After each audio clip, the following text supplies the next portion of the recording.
Game of Thrones, The Wrath of the Sleeping Dragon. This video is purely for entertainment and does not infringe on copyrights or laws. The rights to the novel and image belong to the original author. We do not claim ownership. Don't like waiting and want to listen to this fanfic in full now?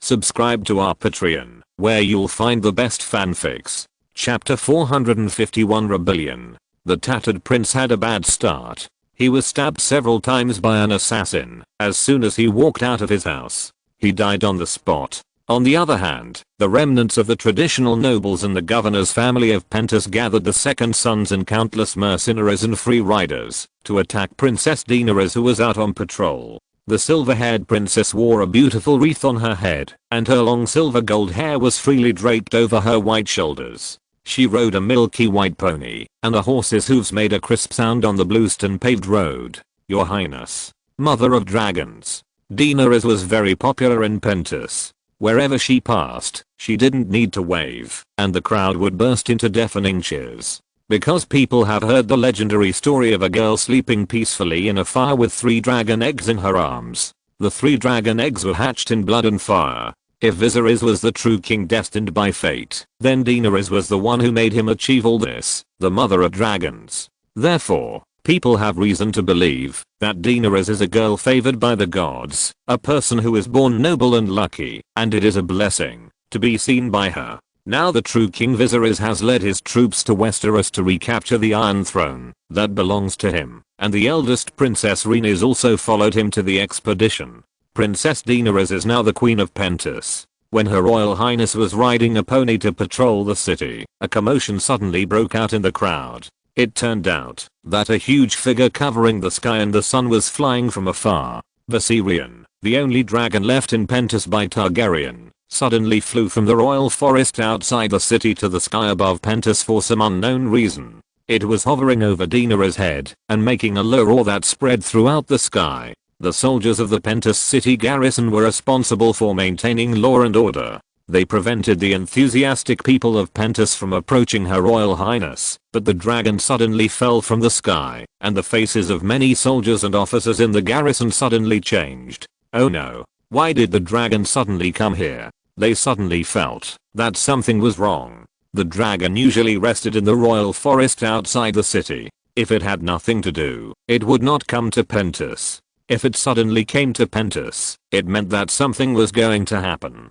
However, before they could react, the leader of the second sons, Mero, who was hiding in the crowd, suddenly roared and rushed directly towards Daenerys, who was surrounded and protected by the Unsullied. He also noticed that something was wrong. Daenerys brought 3 times more Unsullied soldiers with her on this patrol than usual, and they were on high alert. There were even shield formations to protect her left and right to prevent crossbow arrows from being shot. The sudden fall of the dragon from the sky at this time aroused his deep anxiety and turned it into restlessness. Mero decided not to act according to the plan and take the initiative. Without waiting for the others to send a signal, he rushed towards Daenerys alone, hoping to capture the girl as a hostage first. A tall, waist-length man with a thick beard took out an axe from nowhere. Go to hell. He swung the axe at a soldier in the city garrison, who was responsible for maintaining order, and almost chopped off the other's head with the axe. Blood spurted out, and the body fell to the ground. Mero's sudden action was like a signal. The members of the second sons drew their swords and rushed towards the guards. Kill. The other mercenaries and free riders who were bribed by the remnants of the Pentus governor's family also followed suit. Kill. For a while, shouts of killing rang out in the narrow streets of Pentus. Although the commander-in-chief of the Unsullied Legion, Black Worm, had left, the remaining 2,000 Unsullied had elected a deputy commander-in-chief from within, whose code name was Sun. After the Unsullied joined the Targaryen army, Viserys abolished the rule that they randomly chose a name every day and allowed them to choose a name freely. Like Black Worm, Sun had 3 long spikes on his helmet. The spike in the middle was particularly long, but slightly shorter than Black Worm's, symbolizing his status within the Unsullied. He was also wearing a new black dragon scale armor. His dark face and eyes swept across the chaotic battlefield, and then he gave orders loudly. Everyone, form a formation. Protect the safety of Her Royal Highness. The Unsullied did not panic in the face of the sudden situation. They all formed a circle to protect Daenerys, holding up their shields and spears. The silver-haired princess herself was invited to a special carriage. "Princess, please rest for a while. We will kill all these thugs soon." Sun personally helped Daenerys get on the special carriage behind the patrol team, and then spoke murderously. This carriage was made by Tob Morthard, the artisan minister of Pentus, who was present at the royal meeting before Viserys left. The carriage looks nothing special on the outside. It only has the Targaryen family crest, and looks very solid and heavy. However, layers of armor and steel are installed inside the carriage. Ordinary arrows and crossbows cannot penetrate the defense at all. Even for giant crossbows, it has a certain buffering ability, which can almost be called impregnable. But correspondingly, because of the reinforcement of defense, the weight is increased. The wheels and bearings are specially customized, and 4 horses are needed to pull it. The interior of the carriage does not have the feeling of toughness on the outside, but is very comfortable. The ground is covered with out-of-print handmade carpets, soft feather pillows and velvet cushions, silk curtains, and extremely luxurious. Now it is the exclusive vehicle for members of the Targaryen royal family. "Well, you have worked hard." Daenerys sat in the special carriage, her pretty face tense and nodded slightly. She looked very calm on the surface, but the girl's palms were full of sweat. Daenerys was also very nervous when she saw such a scene for the first time. But the girl was strong-willed and didn't want to lose to Rhaenys, so she appeared calm on the surface, but she was actually very nervous. There were shouts of killing outside, and the onlookers fled in all directions. Daenerys was very safe sitting in the carriage. The rebels, the Second Sons, and the mercenaries kept attacking the Unsullied formation, but the Unsullied soldiers were as solid as a rock from beginning to end, standing still like a reef in the sea, allowing the storm to hit them. Then, accompanied by the roar of the white dragon Viserion, it approached the ground. The surging dragon flames illuminated the curtains inside the carriage, and the mercenaries of the Second Son screamed miserably. Chapter 452 Closing the Net. "Damn bitch, how dare you plot against me?" Mero, the bastard of Titan, roared, panting heavily, his body covered in blood. He was not a fool, and he had realized that Daenerys might have already sensed the danger and had learned about the rebellion in advance. Therefore, she deliberately set a trap for them to get in and then catch them all in one fell swoop. Die. Die. The big man with a red gold beard, sturdy shoulders and a bloody body swung his axe left and right, trying to kill his way out. But he underestimated the strength of the eunuchs, and he was surrounded by several Unsullied soldiers holding up strong shields. Bang bang, all the axes that Mero swung chopped on the shield, like a beast trapped in a cage. Catch them alive. Then he was stabbed into a bloody gourd by the Unsullied soldiers' spears, fell to the ground, and was dragged away like a dead pig. The leader of the Second Sons fell, and the rest of the mercenaries were like ants trying to shake a tree. The Unsullied soldiers were much more elite than these mobs, especially in large-scale battles. The battle between the world's #1 legion and this group of scattered mercenaries was almost a one-sided situation, so these mercenaries died or fled. The remnants of the ancient nobles of Pentus and the governor's family who organized and planned this action were scared to death when they saw this scene. However, just as they were about to escape, they were blocked by Ramsay Snow, the commander-in-chief of the Ministry of Internal Affairs. The little-skinned man, wrapped in a black robe, sneered at the Ordinarian in front of him, and then took off his hood to reveal a pale and gloomy face. Around him, there were dozens of soldiers dressed the same as him, wearing black robes and masks. They wore daggers and short swords on their waists, and held crossbows in their hands. The sharp crossbow arrows were pointed directly at the door of the inn.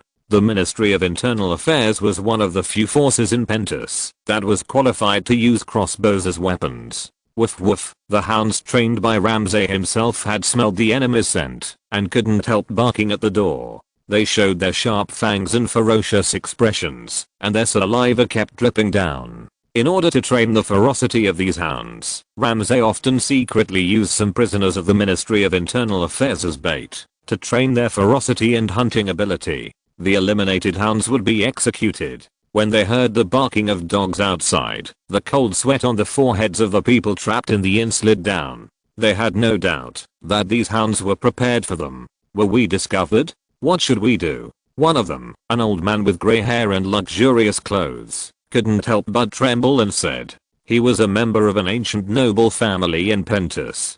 During the bloody night, he led a caravan in the Senior Bravus. He had been away from Pentus for more than a month and happened to escape the crisis and survived. But he learned that his family was destroyed in the purge of the bloody night. Since then, he vowed to end Viserys' tyranny and take back his home. Therefore, he came to Pentus in person for this operation, but he did not expect that his actions had been seen through by the Pentus government. A trap was set for them to take the bait. The tattered prince was even stabbed to death on the street as soon as he walked out of his house. What should we do? One of the young and vigorous noble remnants with golden hair spoke up. He still wore an ancient family emblem on his chest and a long sword on his waist. What can we do now? Viserys is tyrannical and cruel. He showed no mercy during the bloody night. They won't give us a chance to live. Even if we kneel down and surrender, we might as well fight them. The idea of the remnant of the young nobles of Pentus was recognized by some people, while more mature and prudent nobles thought it was inappropriate.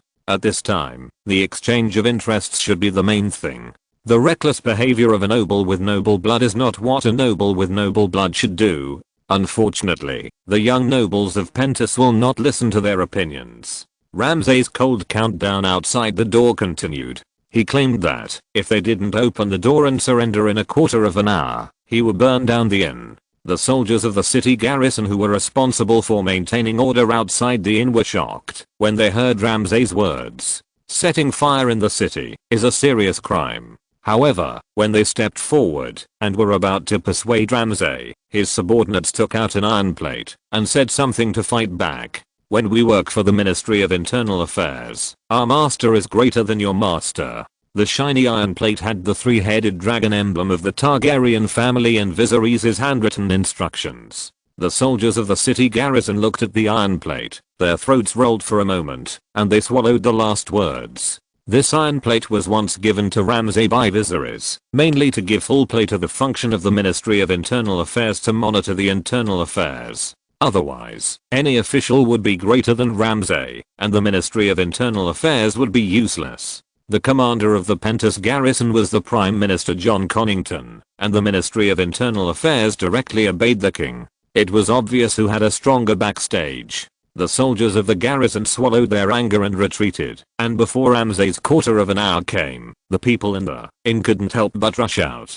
The young man with black curly hair and a gloomy face showed a cruel smile on his face. The next second, the sound of a crossbow firing rang out. Bang, bang, bang. Sharp crossbow arrows penetrated the bodies of these noble remnants, and the hungry hounds pounced on them and bit off their throats, tearing and swallowing their flesh and blood. Woof woof, the sound of hounds barking was everywhere. Blood dyed the streets red, and the ground was full of corpses. These noble remnants were like moths to a flame, and they died on the spot without even a second of energy. The situation in front of them was too cruel. The soldiers of the city garrison who were watching could not bear to watch and bowed their heads or turned their heads. Some even couldn't help vomiting on the spot. However, Ramsay and his men were all used to it and did not feel any discomfort. When all the corpses were eaten, the people who had not come out of the inn came out tremblingly, and some were so scared that they peed their pants. Welcome, welcome to Pentus.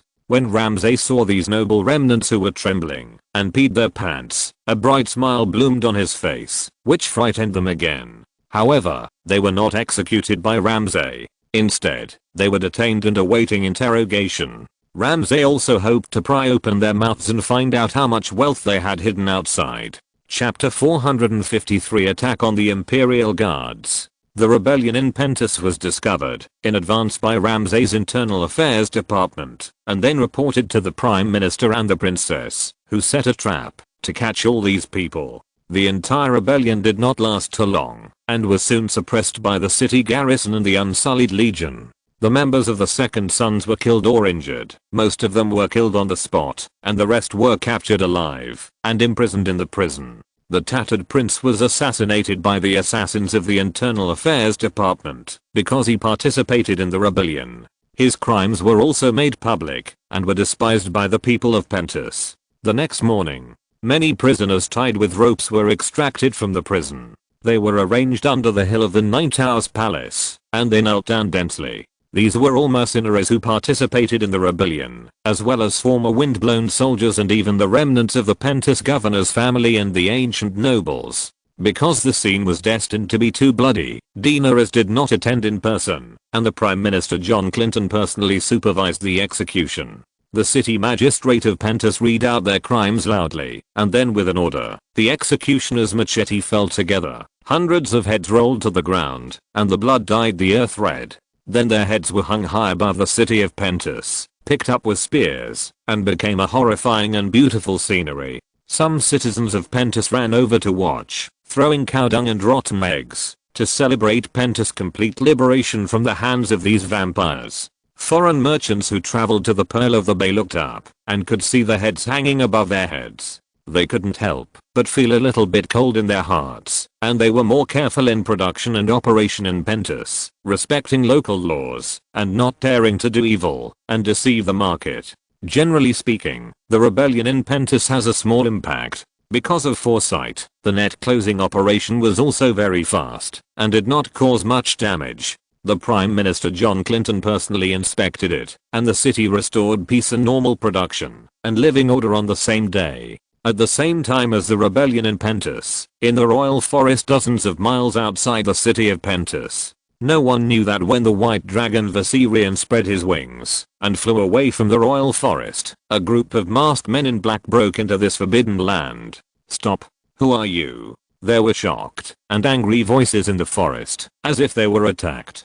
Clang clang. Then the sound of fierce fighting broke out between the two sides in the forest, the collision of metal and screams. Soon after, several bodies of Targaryen patrol soldiers were left on the ground, and the figures of the men in black did not decrease, and were moving away quickly. Obviously, some patrolling soldiers discovered this group of uninvited guests, and a fierce battle broke out between the two sides in the royal forest, and then the patrolling soldiers were killed by this group of men in black. This group of people are well trained, well coordinated, and have a very clear purpose. They are coming for the dragon breeding ground of the Targaryen family. After killing all the guards, they ran straight to the depths of the royal forest. Swish, swish, swish. The figures of the men in black quickly passed through the forest, silent throughout the whole process, and no one spoke. In the past, because of the dragons such as Balerion, Rhaegal and Viserion, the two royal forests of the Targaryen family, one in Andalus and the other in Pentis, were called one of the most dangerous places on the continent of Essos.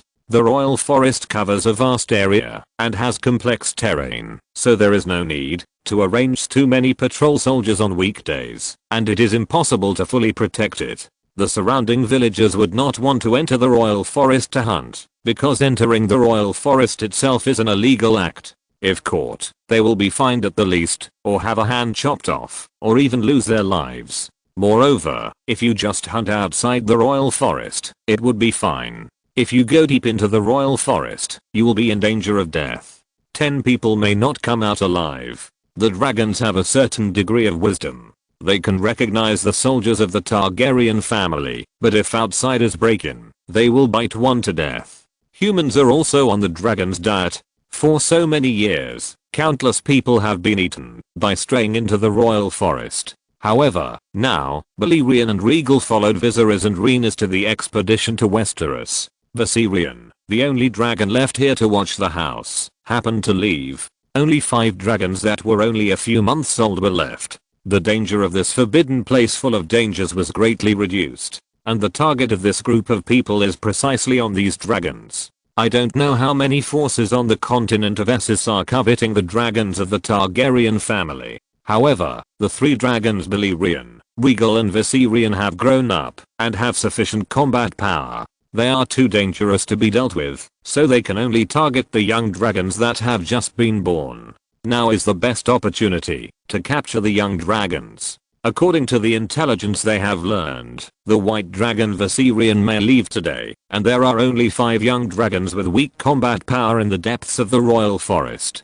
Be careful. Young dragons are not mice. They are not so easy to deal with. Going deep into the depths of the royal forest, the air is full of the unique breath of dragons. The air gradually becomes hot and dry due to the lack of moisture, and even the number of animals has decreased a lot. Perhaps he also sensed the breath of danger. The leading black-clothed man wearing a mask spoke in a low voice. His mask did not cover the temples, revealing a touch of red hair, and he spoke with the accent of Loris. The black-clothed masked men following behind him were all silent. They prepared various dragon catching tools in their hands, including special rope nets, chains, rope darts and crossbows. This time, they almost went all out. All members of the organization were dispatched, shouldering an important mission. Whether they can protect the safety of the free world in the future, not be shaken by the secular monarchy, and protect the glory of the thousand-faced god, all depends on this action. Then the eyes under the mask flickered slightly, and the black-clothed man in the lead sighed softly, took out a silver coin from his arms, threw it in the air, and then let it fall. He looked at the coin in his palm, which was showing the evil side, and remained silent. But then he raised his hand and tapped the wooden mask on his forehead with his fingers. Bang! The wooden mask made a crisp sound. Then his tone changed, and he spoke in the cold High Valyrian language. All mortals will die. The faces under the masks of the black-clothed masked men following behind him all became solemn, and then they all lowered their heads. All mortals must serve. Chapter 454. Capturing the Young Dragon. Suddenly, a stranger broke into their home. As the eldest sister of the 5 young dragons, the red dragon Vaga was the first to notice something was wrong. Ho! The female dragon with red scales on her body stretched out her wings and let out a low roar as a warning. The second oldest among the young dragons, the golden dragon Terex, was the second to be alert. Its golden scales were as dazzling as the sun. Then it soared into the air and flew to the treetops, ready to check the source of the uninvited guest and protect its younger brothers and sisters. In the past, the places where the dragons lived were all forbidden areas. Here was the breath of the dragons' lives, the smell of their bodies, and the smell of their feathers. Other animals would not have time to escape when they smelled this smell, let alone approach here. Now something was going the other way and approaching here, which naturally aroused the young dragon's vigilance. The dark blue female young dragon Milixis and the crystal dragon little lady Syrinx both flapped their wings and flew to the treetops. Only the youngest of the 5 dragons was given a name by Viserys. The dragon called Silver Nugget was still lying on the lawn and sleeping soundly. It was born with some deficiencies. According to the rapid growth rate of dragons, a few months have passed. The other dragons have grown to a length of 1 or 2 meters, but Silver Nugget is still only about 1 meter in size, and its weight is not as good as its brothers and sisters. Although Silver Nugget is a male dragon, its body is not even as strong as its third sister Merix's. It is only the size of a little lady and looks like a delicate lady. At this time, the crossbow in the forest made the sound of bowstrings first. Bang bang bang, the crossbow arrows flashing with cold light were tied with ropes behind them, and they rushed straight to the golden dragon Tyrex flying in the air, because its scales were really too dazzling, shining like a round of sun. This dragon is so beautiful. Catch it. Someone among them asked. Men in black shouted. Terex's appearance was too eye-catching, almost in line with people's imagination of the dragon, a perfect mythical creature, elegant, handsome, and full of power. Terex didn't know that his outstanding appearance actually attracted danger.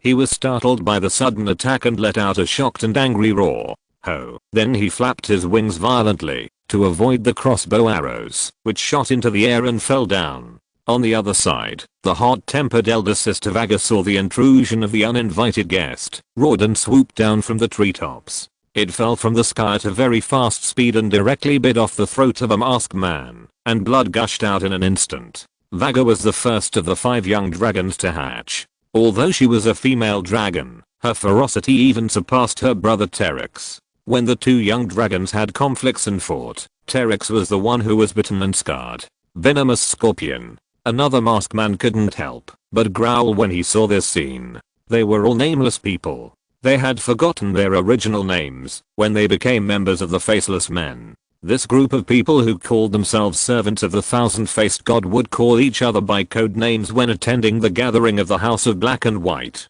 Venomous Scorpion was one of them. She was good at using poisons, and her favorite thing was to kill people without being seen. Strangler was one of the poisons she was best at mixing. She had performed several missions without appearing at the scene, and only used some tools to poison the target. Unfortunately, she didn't have time to show her best weapon when facing the young dragon, and Vaga bit off her neck, and even put her head into his mouth, and chewed it directly. Roar. The red dragon Vaga let out a low roar, and then opened his mouth, and spewed out flames. Her dragon flames gushed out, and burned the leaves, but because it was too young, it didn't spit out much dragon flames, just like a small flamethrower, which was easily dodged by the group of faceless men. Bang! The leading faceless man with red and white hair rolled to dodge the dragon flames, and fired a crossbow in his backhand, hitting Vaga's wings. The young red dragon let out a shrill scream, blood flowed out, and then flapped its wings, and flew into the sky. The young dragon was too young, only a few months old. Facing this group of faceless men with superb martial arts and weapons that could hunt them, it could only choose to flee. Seeing that his eldest sister was injured, the golden young dragon Terex roared and swooped down. The dragon flames poured down and directly burned another faceless man who tried to hook Vaga with a rope into a fireman. The faceless man screamed, and the red dragon Vaga took the opportunity to break free from the rope and escaped from the control of the faceless man. The other two female dragons, the dark blue Mirasis and the crystal dragon Syrinx, flapped their wings and flew into the sky under the protection of their brothers. Only the younger brother Silverblock, who was born with some deficiencies, seemed to react a little slower. It was just sleeping soundly and just woke up when it heard the noise and was greeted by a rope that was wrapped around its hind legs and tightly strangled. The silver-white dragon flapped its wings and wanted to fly into the sky, but was directly pulled down and screamed. The other four dragons had no time to care about the safety of their younger brothers at this moment. The eldest sister was seriously injured. Terex grabbed Vaga with his claws and raised the altitude to fly into the sky. The other two female dragons also flew to other directions to avoid danger. We caught a dragon, venomous scorpion, Fatty, and Lord are dead, one of the faceless men said in a heavy voice while looking at the captured silver dragon. Due to the extremely harsh examination system, the number of faceless men is extremely rare, and every formal member of the organization is extremely precious. However, 3 of them were directly killed in this operation. Among them, Venomous Scorpion was bitten to death by the fierce red dragon, and Fatty was burned to death by the dragon flame of the handsome golden dragon. As for the subsequent lord, no one noticed that the inconspicuous dark blue female dragon actually took the opportunity to bite his throat and then escaped. The leader of this group of faceless men, the man with red and white hair wearing a mask, was silent for a moment after hearing his words.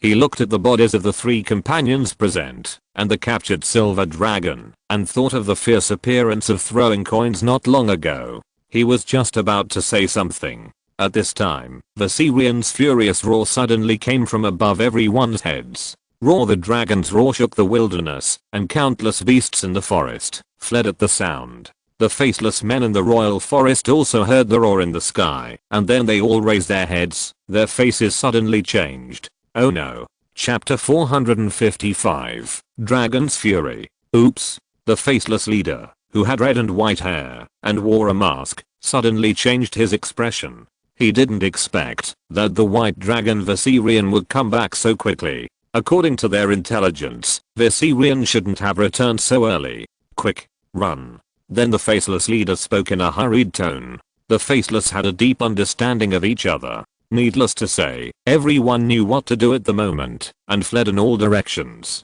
Although a dragon was not yet an adult, and was only in its teens, they couldn't afford to provoke it. Viserion's height and weight were not as long as Beleriand's, but it was still more than 10 meters long. It flew in the sky like a floating island. Its figure covered the sky and the sun, and its roar shook the clouds. Viserion's figure swooped down from a distance, and the faceless below instantly scattered like birds and beasts, fleeing in all directions of the woods, using the dense trees as cover to try to distract Viserion's attention. However, what greeted them was the overwhelming dragon flame pouring down. Rumble. Strong flames fell from the sky and hit the ground, like cutting a piece of cake, splitting the lush forest in half, and a huge fire burned in an instant. The white gold dragon Viserion was furious. It had only left the dragon cave for a short period of time, and the offspring it took care of were attacked by humans. This made Viserion feel extremely humiliated and released his anger.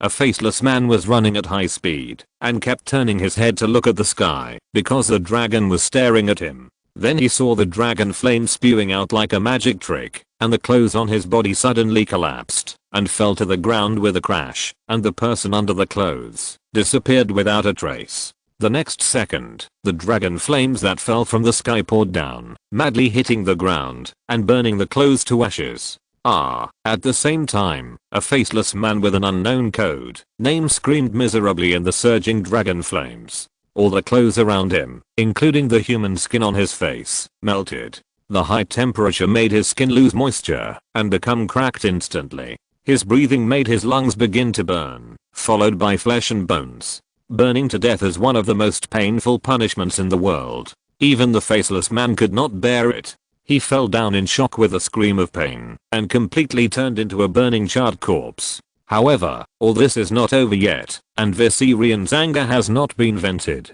It is flapping its wings violently, flying rapidly in the depths of the royal forest close to the treetops, looking for the missing silver. He has not yet found the whereabouts of the captured silver dragon, and then let out a low roar. Then it spewed dragon flames to the ground again. Rumble, the earth is shaking, and the dragon flames falling from the sky continue to split the forest. The roar in the sky spreads far away. The flames and billowing smoke alarmed more soldiers of the royal guard patrolling nearby. A knight dressed in noble attire was followed by several soldiers of the Targaryen family, all of whom had the emblem of a three-headed dragon on their chests. One of the soldiers was stunned by the sight of the dragon getting angry, and then asked in horror, "Sir Durin, what happened to the dragon?" The noble knight with brown hair and a scar on his face, called Sir Durin, looked at the scene of Viserion's wanton anger in the distance with a tense expression, and then spoke in a low voice. "Someone has angered the dragon, go and inform her royal highness." Sir Durin was one of the many newly emerged wealthy knights under the Targaryen family. He was an Andal warrior who had served in the First Legion. He was knighted for his meritorious service in resisting the Dothraki attack, and was given several fertile fields as his fiefdom. Understood. The soldier also reacted after hearing his words. Her Royal Highness could control the dragon, and at this time, he could only quickly inform Daenerys to calm the dragon down. Then several soldiers hurriedly turned their horses' heads and urged them to gallop along the road to Pentos. Sir Durin turned his head and looked into the depths of the dense forest. His expression gradually became serious. The scars on his face became a little distorted, and his brown hair fluttered in the wind. Then he turned over and got off the horse and put one hand on the hilt of his sword.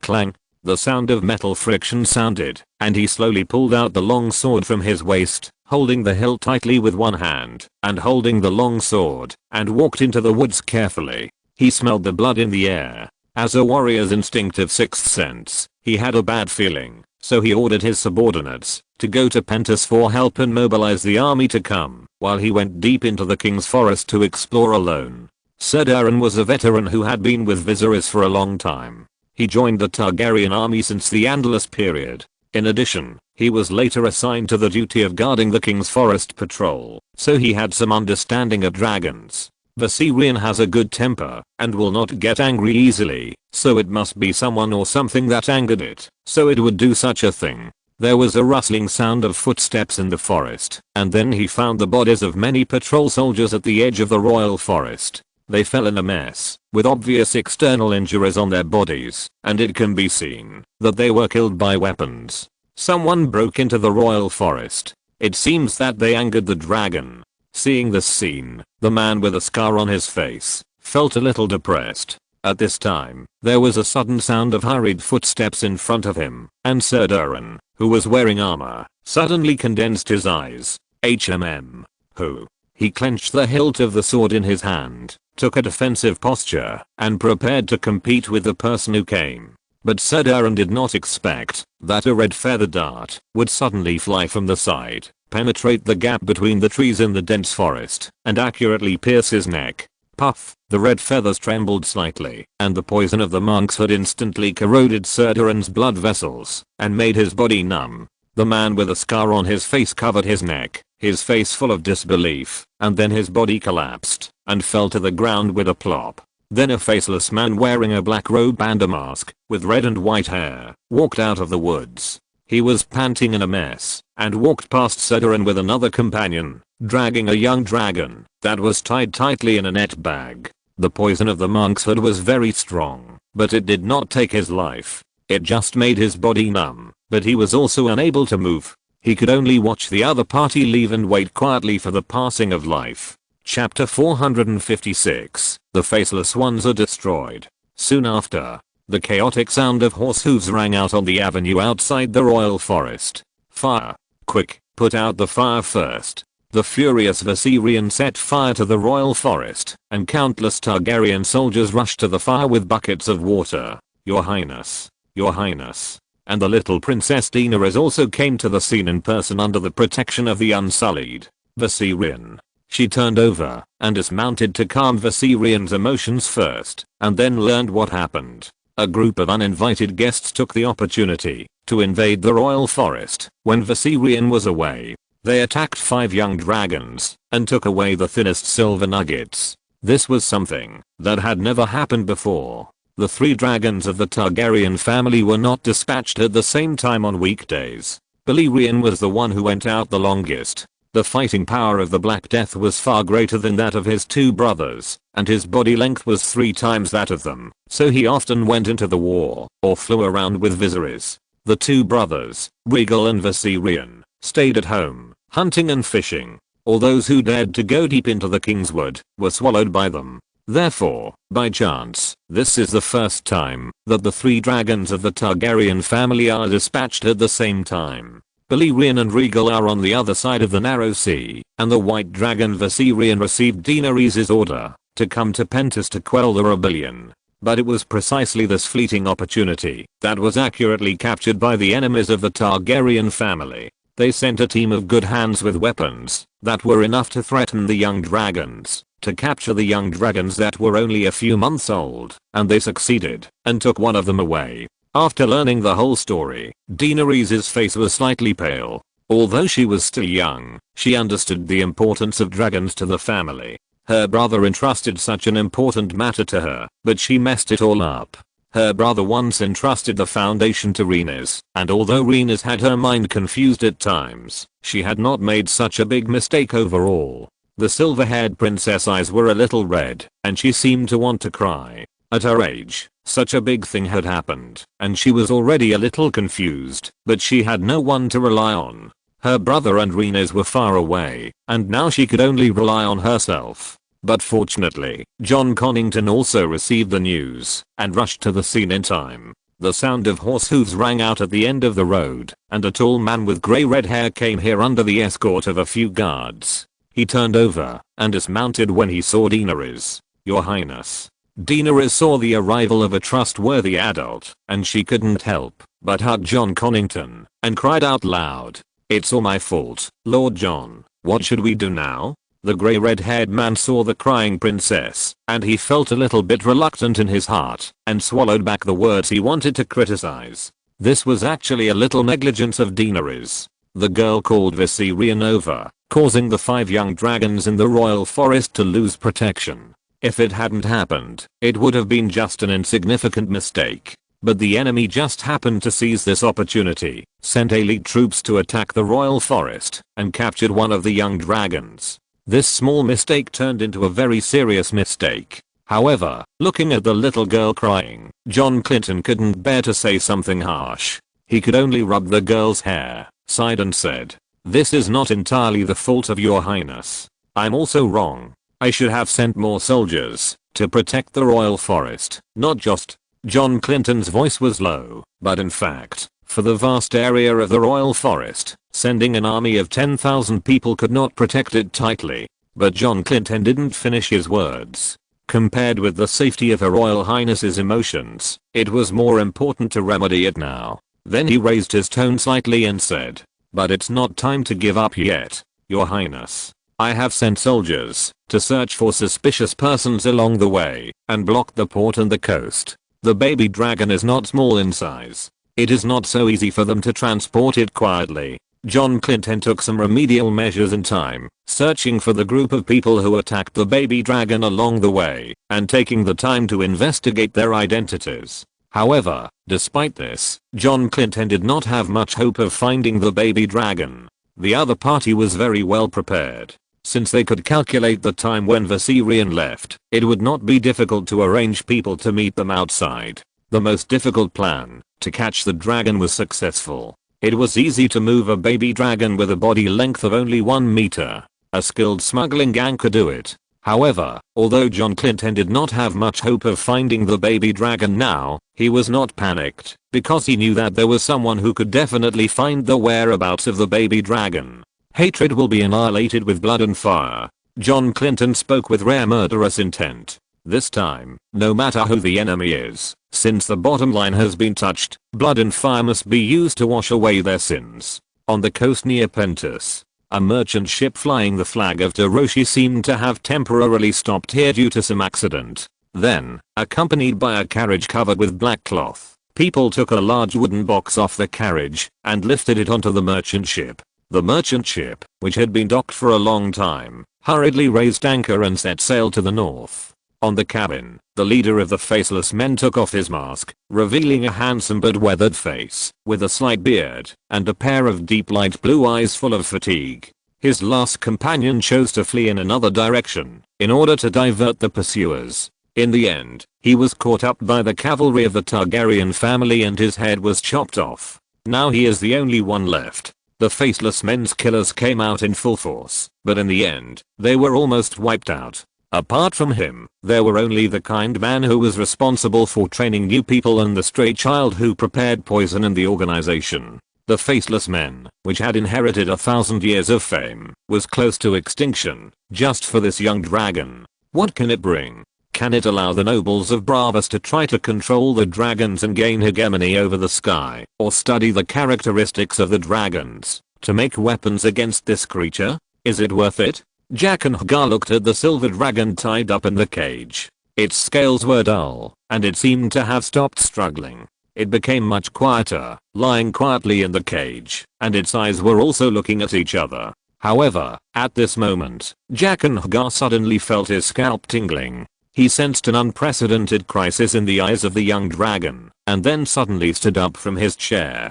Chapter 457, King's Landing. And in the distant Westeros, on the King's Road leading directly to King's Landing, roar, roar, roar endless Dothraki people, wearing animal skin armor, chaotic horses' hooves trampled the sunset, kneeling and surrendering allied soldiers were gathered in the middle. Viserys rode a dragon, and flew in the sky, the wind whistled in his ears. The magnificent capital of the Seven Kingdoms was just ahead, already looming in the field of vision.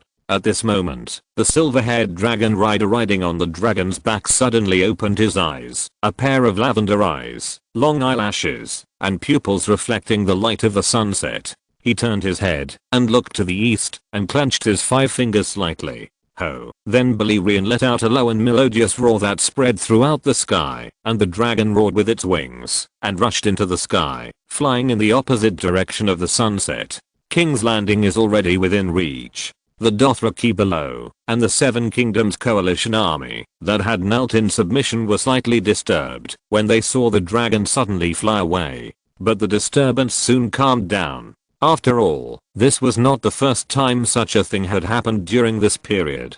Viserys rode a dragon in the sky. For some reason, he suddenly left for a while, but he would be back soon. No one cared. Cargo, wearing animal skin armor and a scimitar tied to his waist, raised his head and looked at the direction where the dragon was going away, then spoke a few words loudly in Dothraki, waved his whip, and pointed directly at the capital of the Seven Kingdoms in the distance. The rolling army continued to move towards King's Landing. The Dothraki army arrived in King's Landing in the evening, and with them came a Baron and Princess Irian Martell. For a time, King's Landing was full of flags and the army was gathered.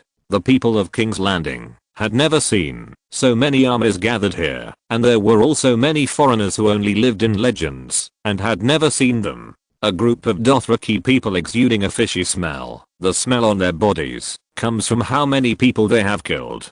The strong warriors have long braids, each of them has 1 to 3 war horses, and they are skilled in martial arts, and have fierce eyes. The Dothraki people clashed with the gold cloaks, and a Dothraki roaring warrior scared away 10 gold cloaks. The pregnant Dawn princess was placed in the Red Castle, next to the eldest princess' bedroom. Cersei Lannister, who used to be the owner here, and her 2 children were forced to move out, from the king and queen's bedroom to the servants' room in the Red Castle, and a Baron lived in the Prime Minister's tower. The arrival of the Dothraki army and the surrendered coalition of the 7 kingdoms not only brought the news of the recovery of the Riverlands, but also their biggest spoils. The usurper Robert Baratheon's injuries have been recovered during this time, and he was detained in the dungeon inside the Red Castle. The same is true for Eddard Stark, the Duke of Winterfell.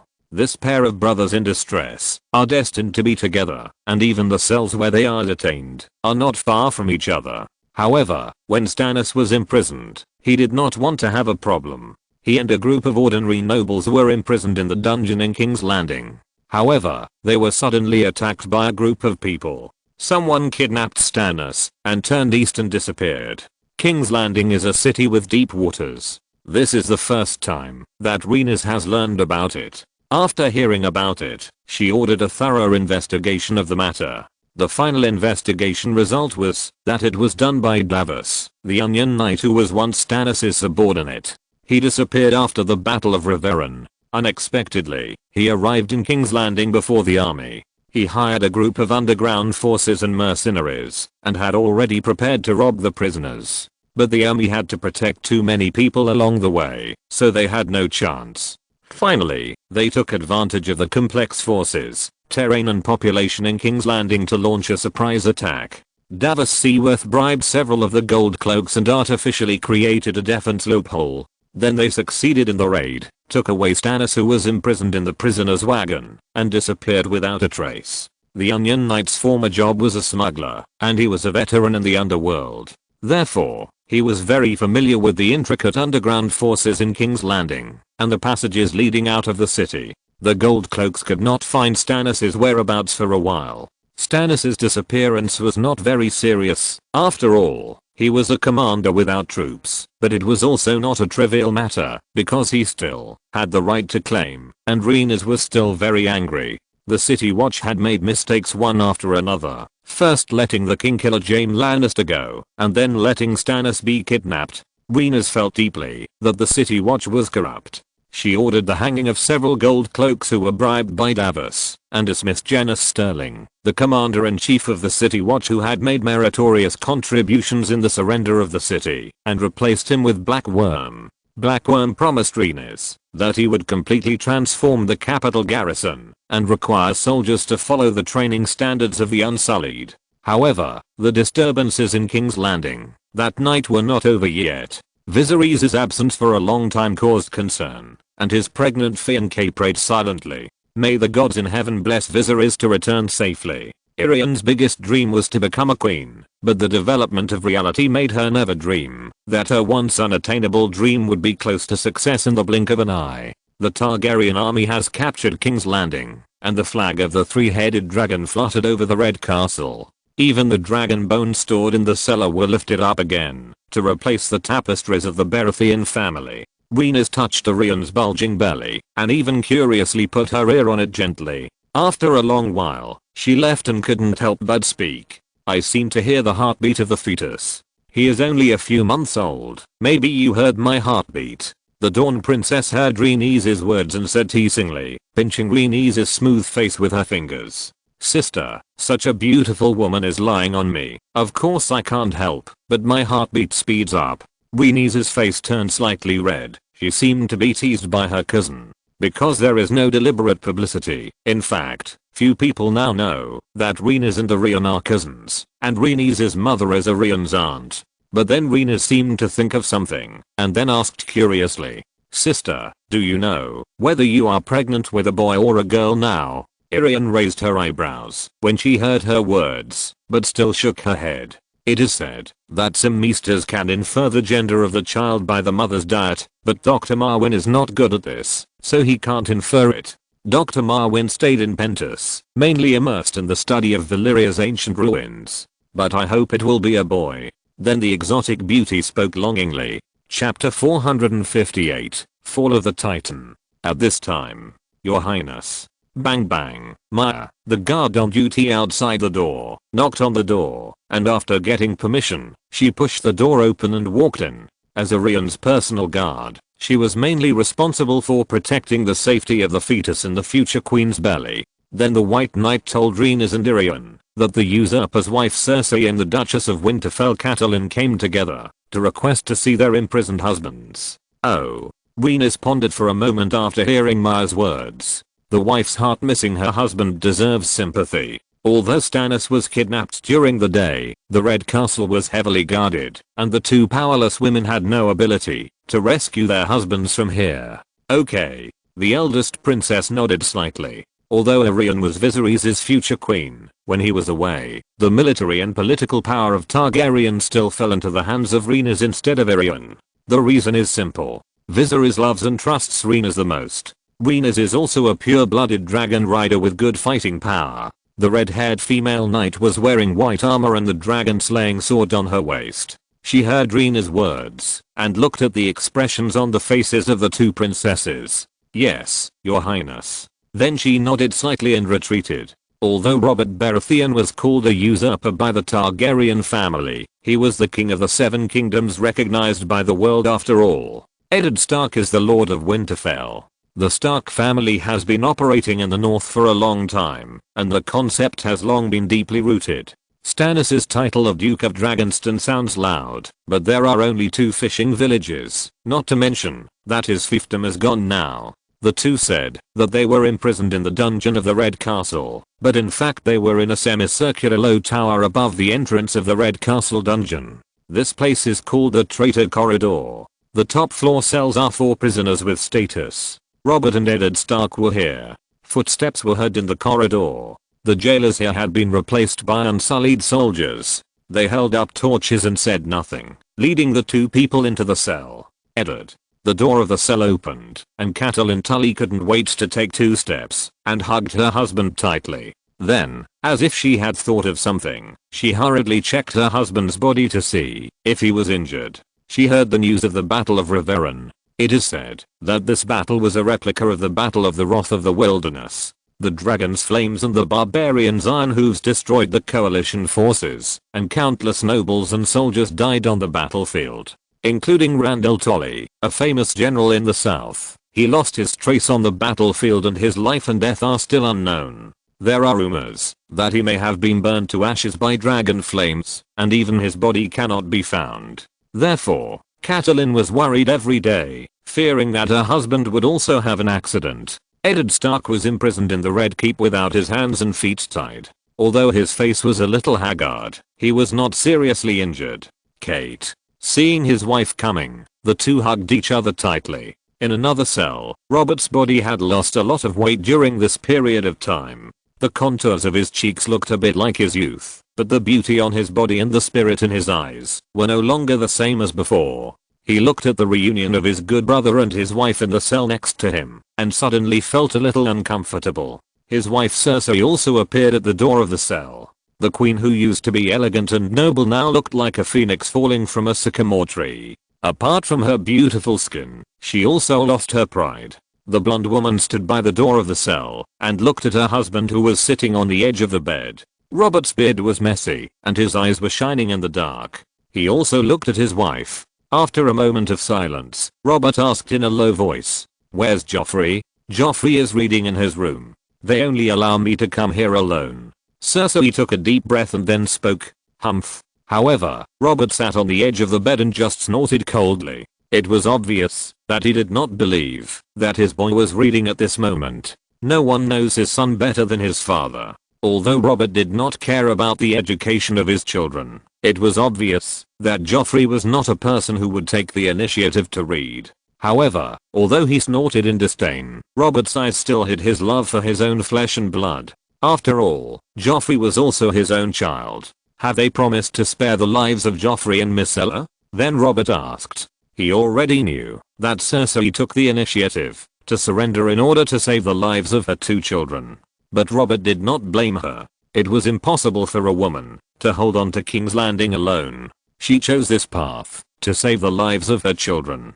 Robert could understand. Not sure yet. Cersei shook her head. I don't know why Viserys didn't come back. On the other side, compared to Cersei and Robert, a pair of hypocritical couples, Catelyn and Eddard's feelings have become much more sincere. Eddard. The red-haired woman burst into tears and hugged her husband tightly. She hoped that Eddard could kneel down and plead guilty in exchange for a chance to wear black clothes. Kate, I know. However, the Duke of Winterfell was calmer than her. He hugged his wife with a complicated expression on his face. He knew that his hope of survival was not very great, but he couldn't bear to dampen his wife's enthusiasm, so he could only nod silently. On the distant narrow sea, Viserys rode on the dragon's back, facing the sea breeze, with a pair of peaceful eyes. Because of his congenital deficiency, he once injected a large amount of black mist into the silver nugget, which even affected his own promotion. But unfortunately, these black mists did not have much effect on the young dragon, and Viserys didn't know the reason.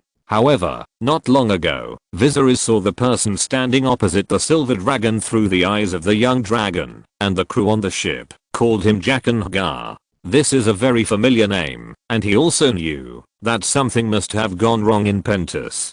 A few days later, on an ordinary night, the sea was calm. The Titans in the distance roared, and the bravest soldiers on duty showed a confused look on their faces. What is this sound? Because they haven't heard such a sound for many years. Then a huge figure that covered the sky and the sun fell from the sky, and surging dragon flames spewed out. Rumble, the Titan's head collapsed and smashed into the Great Lagoon, stirring up thousands of waves. If you're listening to this novel on a channel other than Fanfic World, it means they downloaded and uploaded it without effort. We cordially invite you to visit our channel, Mundo Fanfic Novelos. There you'll find the original version of this story and you can explore many other novels of various genres. We're waiting for you to immerse yourself in a world of incredible novels.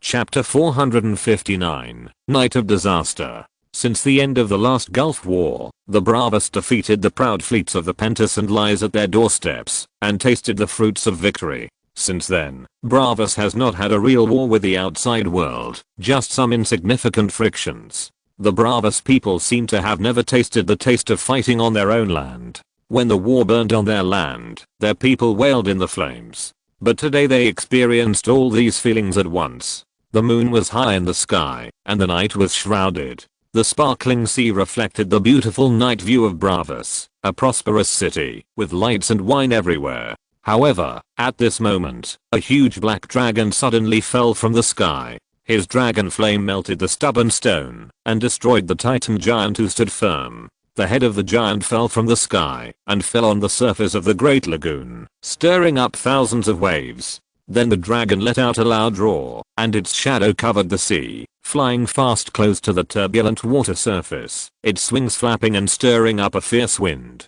Then the ferocious head was raised high. Just before the Bravos invincible fleet had time to react, it suddenly spewed out dragon flames. Boom. The surging dragon flames directly destroyed a two-masted warship of the invincible fleet. Wood fragments flew, and the hard hull exploded into two sections. The bravest soldiers on the ship had just crawled out of the bed, not understanding what was going on, and then they were wrapped in flames. Some screamed miserably and were drowned in the sea of fire, while others jumped into the Great Lagoon with flames on their bodies, hoping to extinguish the flames on their bodies with the help of seawater. Boom. However, the dragon flames continued to split the sea surface, and countless Bravos warships shattered in a straight line. Because it was late at night, except for the warships that were out on patrol, the rest of the warships of the Invincible Armada were docked at the arsenal. This is the base camp for defending the main port of Bravos. The arsenal of Bravos is located at the entrance of the Great Lagoon, right behind the Titans, on a fist-shaped sea reef. The rocky crenels at the top are densely covered with catapults, crossbows and fire-breathing crossbows. This is a barrier on the Sea of Bravos. If a war breaks out, and the enemy invades from the sea, they can directly use the narrow channel under the Titan's crotch to resist the enemy's attack. However, the people of Bravos never thought that the enemy would come from the sky. Perhaps they had thought of it before, because the city of Bravos has been preparing to resist the attack of dragons since its establishment. The slaves who fled from Valyria the earliest were most afraid that their former masters would come riding dragons. Therefore, the entire city of Bravos is composed of large and small islands, with stone buildings everywhere but no trees, just to prevent the dragons from attacking and spitting dragon flames, causing devastating damage. The arsenal arranged a large number of giant crossbows pointing straight to the sky, just to fight against the giant dragon flying from the sea. But unfortunately, the invincible fleet of Bravos, which had no rivals in the narrow sea, the trembling sea and even the summer sea, brought long-term comfort to the city, and even made the people of Bravos lose their most basic vigilance. They forgot the threat posed by the dragon. They indulged in the gentle land of peace and tranquility, arrogant, and disdainful, and never thought that one day someone would burn the flames of war on the head of the secret city. The red dragon flames that fell from the sky continued to destroy the ships of Bravos, and from time to time they detonated the kerosene stored in the cabins, forming a larger explosion.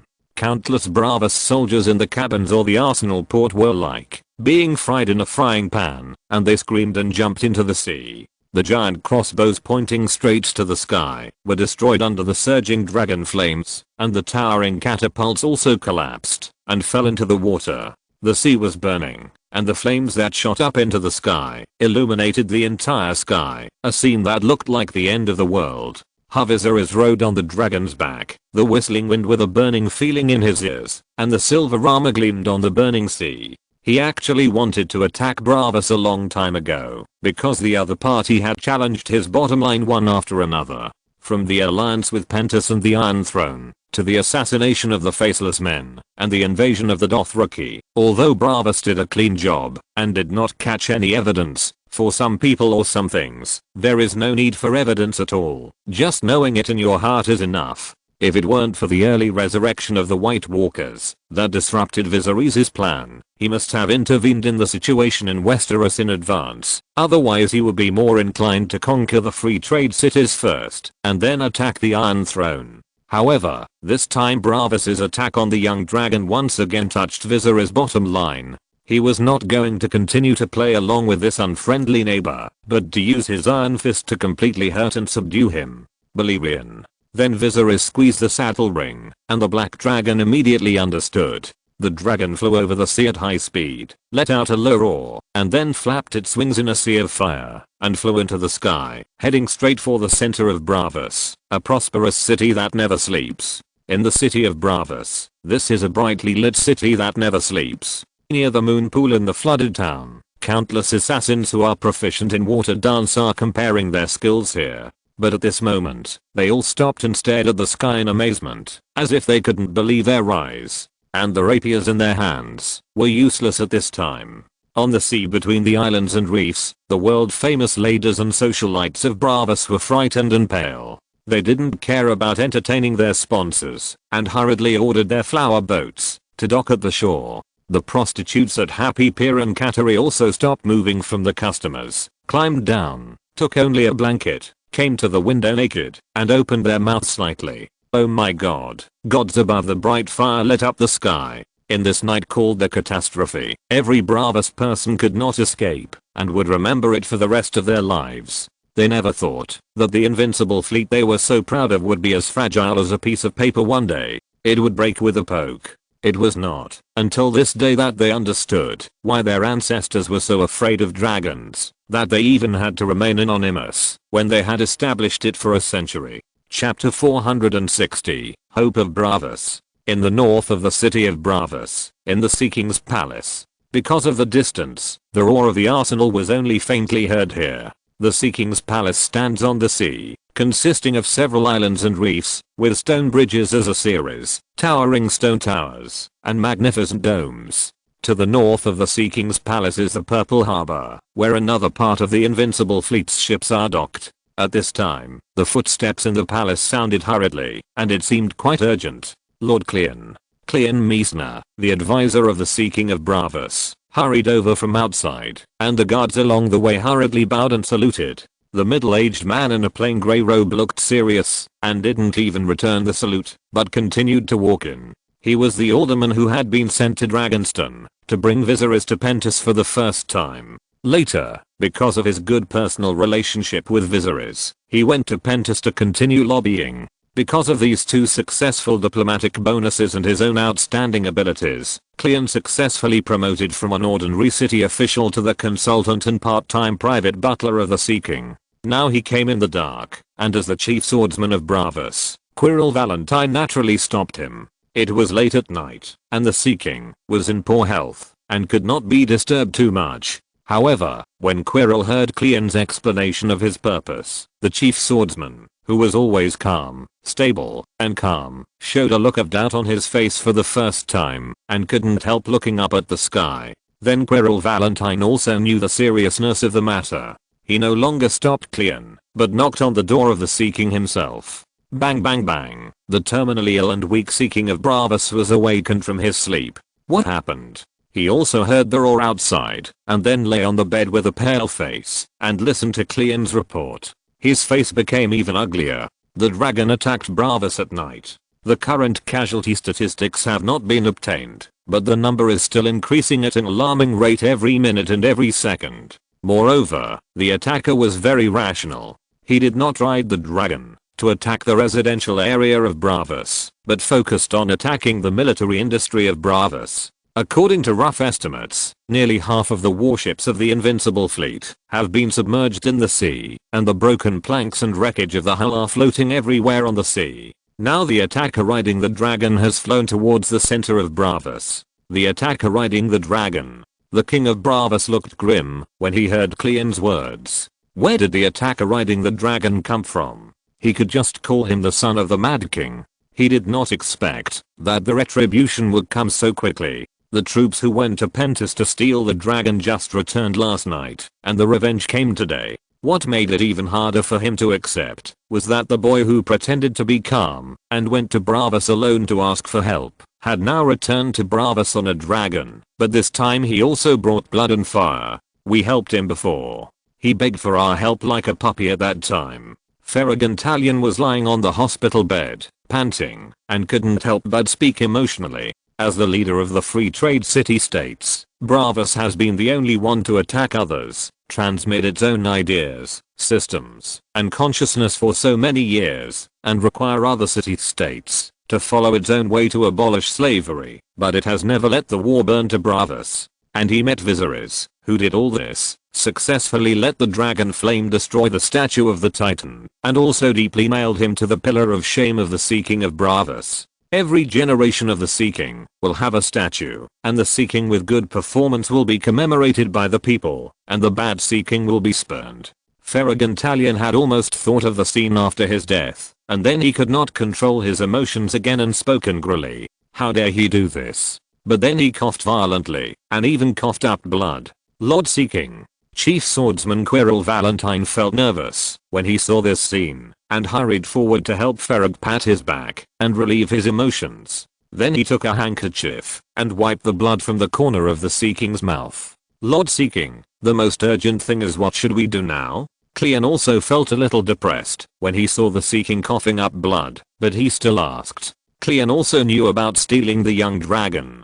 This was the most rigorous plan of the Bravos High Level, because they had already deeply felt the threat of the dragon. Especially when Tycho Nestus, the manager of the Iron Bank in the Seven Kingdoms, recorded everything he saw and heard in the Seven Kingdoms, and kept sending it back to Bravos. It aggravated their anxiety. Tycho made a considerable affirmation of the power of the dragon in the letter, and even described it in the original words. The fact that humans can repel the White Walkers is all due to Viserys and his dragon. Otherwise, I have almost seen the end of the world. The other hundreds of thousands of coalition forces, including the countless soldiers who sacrificed, are all foils. The dragon symbolizes power and ambition. It grows at an astonishing rate every year, and Viserys is only 17 or 18 years old this year. The manager of the Iron Bank wrote the letter with his truest feelings, but he did not expect to promote the anxiety of the Bravos high-level officials. They believe that getting the dragon and mastering this power is an urgent matter. They mobilize the Faceless Men to come out in full force to ensure the successful implementation of this plan, and also tried to frame Volantis, because their interest in the dragon was already written on their faces, but they did not expect that the other party would not be fooled, but easily find them. What should we do? If we hand over the young dragon now, will he let us go? The Seeking of Bravas said with a gloomy face. Cleon was speechless. With his understanding of Viserys, this matter would definitely not be let go so easily. The young dragon is the hope of Bravas. The young dragon must not be handed over unless he can find where the young dragon is hiding. Then Farragantalion gritted his teeth and said, try to shoot this man with a giant crossbow. If it fails, trick him down. Then the Seeking looked at Quirrell Valentine. The chief swordsman's expression suddenly froze. He understood and nodded. Understood, Lord Seeking. However, when the three were plotting countermeasures in the Seeking's palace, the roar of a giant dragon suddenly sounded above their heads. Chapter 461 Underground Palace. Viserys rode a giant dragon to attack Bravas at night, fanning the flames everywhere. In the city of Bravas, in a house on an island far away from the Seeking's palace, there is a secret passage leading directly underground. This is a secret palace in Bravas City, connected by tunnels. Several people with silver hair and purple eyes are gathered here, looking panicked, not knowing what will happen next. Among them are men and women, from thin young people to white-haired old people. The high-level officials of Bravas have found several descendants of the ancient nobles of Illyria. Their direct families have long been extinct, but they are related to their ancestors. These people were regarded as dragon seeds by Bravas, and were collected a long time ago, hoping to control the dragon through their blood. The young dragon stolen from Pentis is now hidden in this underground palace. Its feet are tied with chains, but because it cannot breathe fire, the young dragon's mouth can be released. Rumble. Then the heavy underground stone door was pushed open, and the first beam of light came into the dark and silent underground palace. The silver dragon with chains on its feet, lying on the ground, opened its clear eyes, and looked up at the source of the light. In the distant sky, Viserys seemed to have sensed something, and turned his head to look in one direction. Lord Ihallo, this is. A young Valyrian saw the shadow looming in the dark, and couldn't help trembling. He thought that this Braavosi officer wanted to feed them all to the beasts. Look carefully, this is a dragon. The Braavosi man called Ihallo, wearing a cloak, leather boots, holding a torch in his hand, walked forward carefully, and then spoke. You have always claimed to be from the House of Bellarys. Shouldn't this be your dream? Boy. Although this is only a few months old, a dragon is a dragon. They are born with unparalleled hunting abilities. His teeth are enough to tear tough cowhide and kill an adult buffalo. This was tested by the people of Bravas after the young dragon arrived, and according to the only surviving faceless man, this is even the weakest of the 5 young dragons. This is really a fucked up life. Ihallo sighed after hearing the news. Dragons should not appear in this world. They pose too great a threat to other creatures. After hearing what Ihallo said, and gradually approaching, the torches illuminated some creatures in the shadows. Everyone saw the young dragon in front of them, and their eyes all lit up. It's really a dragon. Their ancestors all came from the Yulan family. Some were branches of the family, and some were even the noble Yulan family children who went out to visit women or prostitutes without taking safety measures, and accidentally left behind dragon seeds. The fathers of these children didn't even know that they had left behind an illegitimate child at some point in time. This situation is more common in Volantis, Lies, Tirosh, Dragonstone, Tidehead and other places. Among this group of people, there is one from Dragonstone. When the Targaryen family was the royal family of the 7 kingdoms, there were countless girls who wanted to climb into their bed. Therefore, over the years, the Targaryen family has left behind many illegitimate children. Even in the later Dance with the Dragons civil war, because there were too many dragons, and not enough dragon knights, talents were selected from this group of dragon seeds in the hope of controlling the dragons to fight. The Bravas high-level officials borrowed this method, and wanted to use it to control the dragons. Yes, this is a baby dragon. Your chance has come. The brown-skinned Bravas man held up a torch, and swept his eyes over the group of silver-haired and purple-eyed men and women in front of him, young and old, who had nothing good except their noble bloodline. Before the Bravas people found them, many of these people were about to starve to death. and could only rely on their appearance to deceive people. Then Ihalo continued. As long as you can gain the trust of the dragon and become its partner, you can become a true dragon rider and change your own destiny. Becoming a dragon rider to restore the glory of their ancestors must be the biggest dream of these Valyrian survivors. And then Ihalo's words ignited their enthusiasm. Have you heard of Viserys? The eyes of all the silver-haired and purple-eyed Valyrian survivors lit up. They had certainly heard of Viserys' name. The Targaryen family could be said to be the best family since the fall of the Valyrian freehold. As the ruler of the Seven Kingdoms, they were in great glory. However, although the result after success was tempting, a dragon was still a dragon after all, and even a young dragon was very dangerous now. The old man is not young anymore, so I'll give it a try. While everyone else was hesitating, one of the elderly Valyrian survivors raised his hand first. He got Ihalo's nod, and then slowly walked towards the silver. Everyone's eyes were focused on him, wanting to see his result. Then, the white-haired old man actually walked to the young dragon. The silver dragon seemed to have a good temper. It stared at the old man in front of it with a pair of clear eyes and hummed twice. It only raised its head and gave a warning growl when the other party reached out to touch it. The young dragon did not allow the other party to touch it. Failed. The old man sighed slightly. Not being able to get the young dragon's approval was also a relief for him. He did not forcefully try, but retreated.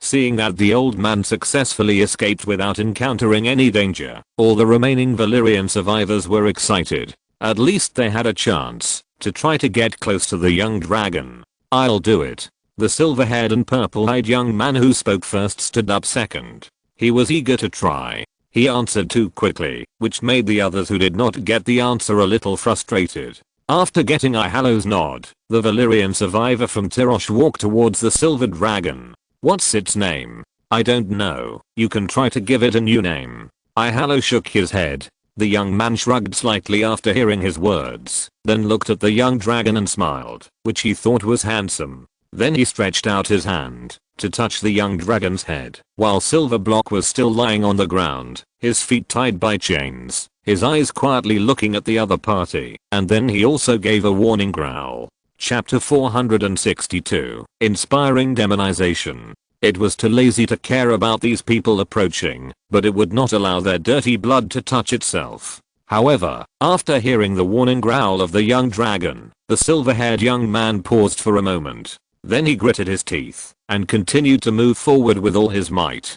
The young dragon had a good temper, and the temptation after his success was too great, so he lost his mind in an instant. And Ihalo, who was watching from behind, watched all this intently and did not speak to stop the other party. This dragon had a good temper and a gentle personality, they already knew. But what would happen if he provoked it? He wanted to know the result of provoking the young dragon, but the result appeared in the next second. The silver young dragon gave a warning growl, but the other party did not listen. Then the roar in his throat became dangerous, and a pair of clear eyes condensed into dangerous vertical pupils. The silver block suddenly opened its mouth and bit the young man's head in one bite without warning. Crack, the dragon's sharp teeth tore his skin, and the terrifying bite force easily broke the hardest human skull, and the terrifying chewing sound suddenly rang out in the underground palace. Ihalo's expression was slightly solemn. This was the first time this silver dragon killed someone. He instinctively had a bad premonition.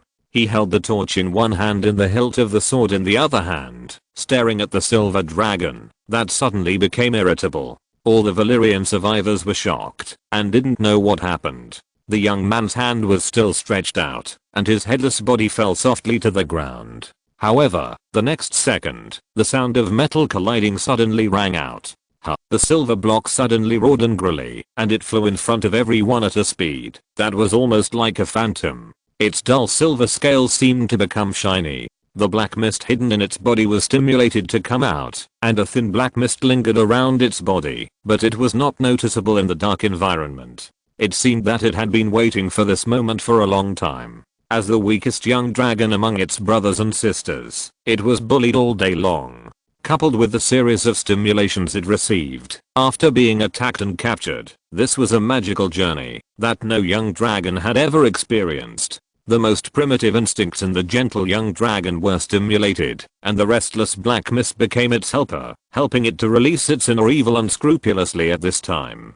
It opened its bloody mouth and revealed its sharp teeth. The silver dragon's heart was filled with murderous intent. It wanted to tear apart this group of hateful humans, but it was tied tightly by the iron chain. The speed at which the young dragon flew over was too fast. Even the Shadow Mountain cat did not have such a speed. Everyone was shocked by the sudden change, including the brown-skinned Bravosi. He drew out his sword and gripped the hilt tightly. The torch in his hand was almost thrown away.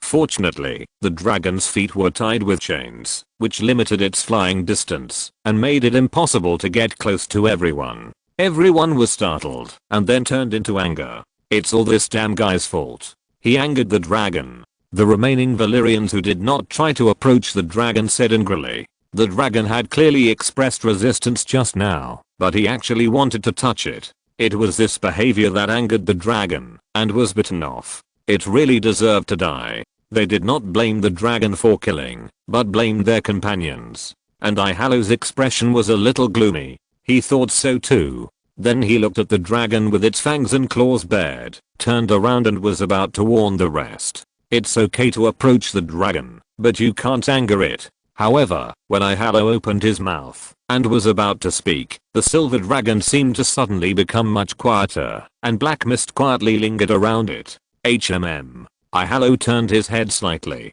Then the young dragon opened its mouth and let out a low roar, and a bright spot suddenly lit up in the center of its throat.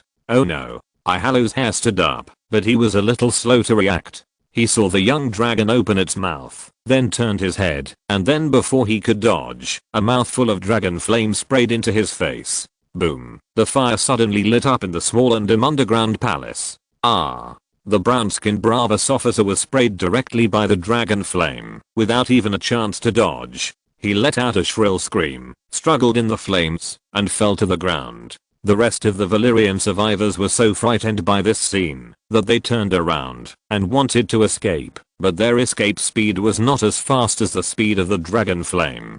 The silver scales around the silver block reflected the brilliant light in the surging flames. It shook itself up and spit out dragon flames to burn all the humans who wanted to humiliate it just now into ashes. The Bravosi soldiers on the ground, who were responsible for guarding the entrance to the underground palace, seemed to have heard the screams from below. What happened? Did something happen to Lord Ihalo? The soldiers looked at each other, and then two soldiers held the hilts of their swords and wanted to go down to take a look. However, just as they were about to walk down the steps and push open the stone door, the heavy stone door was banged open from the inside. Boom. The stone door collapsed with a bang, and rubble and debris splashed out. The silver dragon had chains tied to its feet, and at the end of the chains were two pieces of rubble that had been pulled down. It suddenly slammed the stone door open and roared, opened its bloody mouth, and spewed out the tiny dragon flames again. Other Bravosi soldiers were caught off guard, screamed in the dragon flames, and then fell to the ground. Oops. The dragon has escaped. Sound the alarm. Then the alarm sounded. The place where the dragon was imprisoned was naturally guarded by more than just these few soldiers. Then the bell rang. However, the silver block had already knocked open the ceiling of the house, making a loud hissing sound, and flew into the sky with two chains. Whoosh whoosh. Several crossbow arrows flew past the dragon, but did not hit it. With the help of the black fog, it angered its deeper murderous intent. He swooped down from the sky, and the dragon flames gushed out again, drowning several soldiers below. After the silver block escaped, he started a killing spree in Bravos. On the other side, the dragon flames spewed by Valyrian were many times larger than those of the dragon. The thick and bright red fire pillars surrounded the magnificent Sea King's palace, and continued to attack, which could be seen from a long distance. The guards and servants in the Sea King's palace hid behind the city walls and towers, but they were like frogs in boiling water. The temperature around them was so high that it could almost melt the stubborn stone. The moisture in their bodies was rapidly draining away, and they were burned alive by the dragon's flames, emitting the aroma of grease, and they couldn't even scream. Boom boom boom. Blazing flames shot up into the sky, rubble flew everywhere, and the towering towers of the Sea King's palace collapsed and fell into the sea, stirring up rolling waves. The Sea King of Bravos was determined to shoot Balerion with a giant crossbow, but the night became the best disguise for the Black Dragon. And Viserys had no intention of negotiating, and the white flag in the Sea King's palace was melted in an instant. Chapter 463, The Collapse of the Sea King's Palace. Rumble. The sound of the collapse of the Sea King's palace in the distance was heard far away in the silent night. If the dragon's burning of the titans and the arsenal just now was in the outskirts of Bravos, it had little impact on the city center, but now almost all the people of Bravos were awakened from their sleep.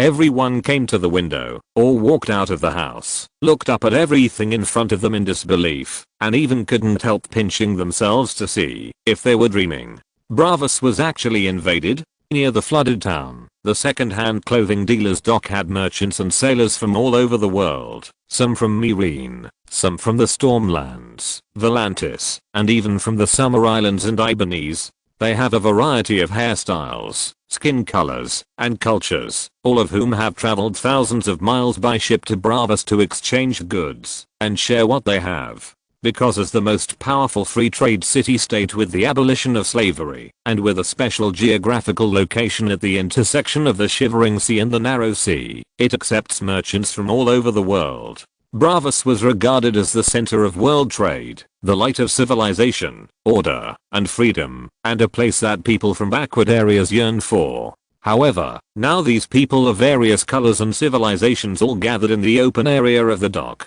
The wreckage of the Invincible Fleet was burning on the sea surface of the Great Lagoon in the distance, lighting up the sky. They looked at the huge shadow looming above their heads in horror, and the roar of the dragon came from nowhere. The night became the best invisible barrier for the Black Dragon. Balerion roared through the sky, and only in the moonlight could the huge figure covering the sky and the sun be seen. It spread its wings and raised its head, and then the surging dragon flames fell down all over the sky. The Sea King's palace was wailing under the dragon's flames, and then collapsed. With the collapse of the Sea King's palace, and falling into the sea, the glory of Bravos, which was high above, and symbolizing freedom and civilization, also collapsed in the hearts of these merchants from all over the world with various hair colors and skin colors. Then the Bravos defenders, who finally recovered, launched a counterattack. Countless giant crossbows roared towards the sky, and the whistling sound of the crossbow arrows reached everyone's ears. However, they did not hit Balerion. The Black Dragon's eyes were sharp, and in the dark night, he could still clearly identify the weapons on the ground that could threaten it.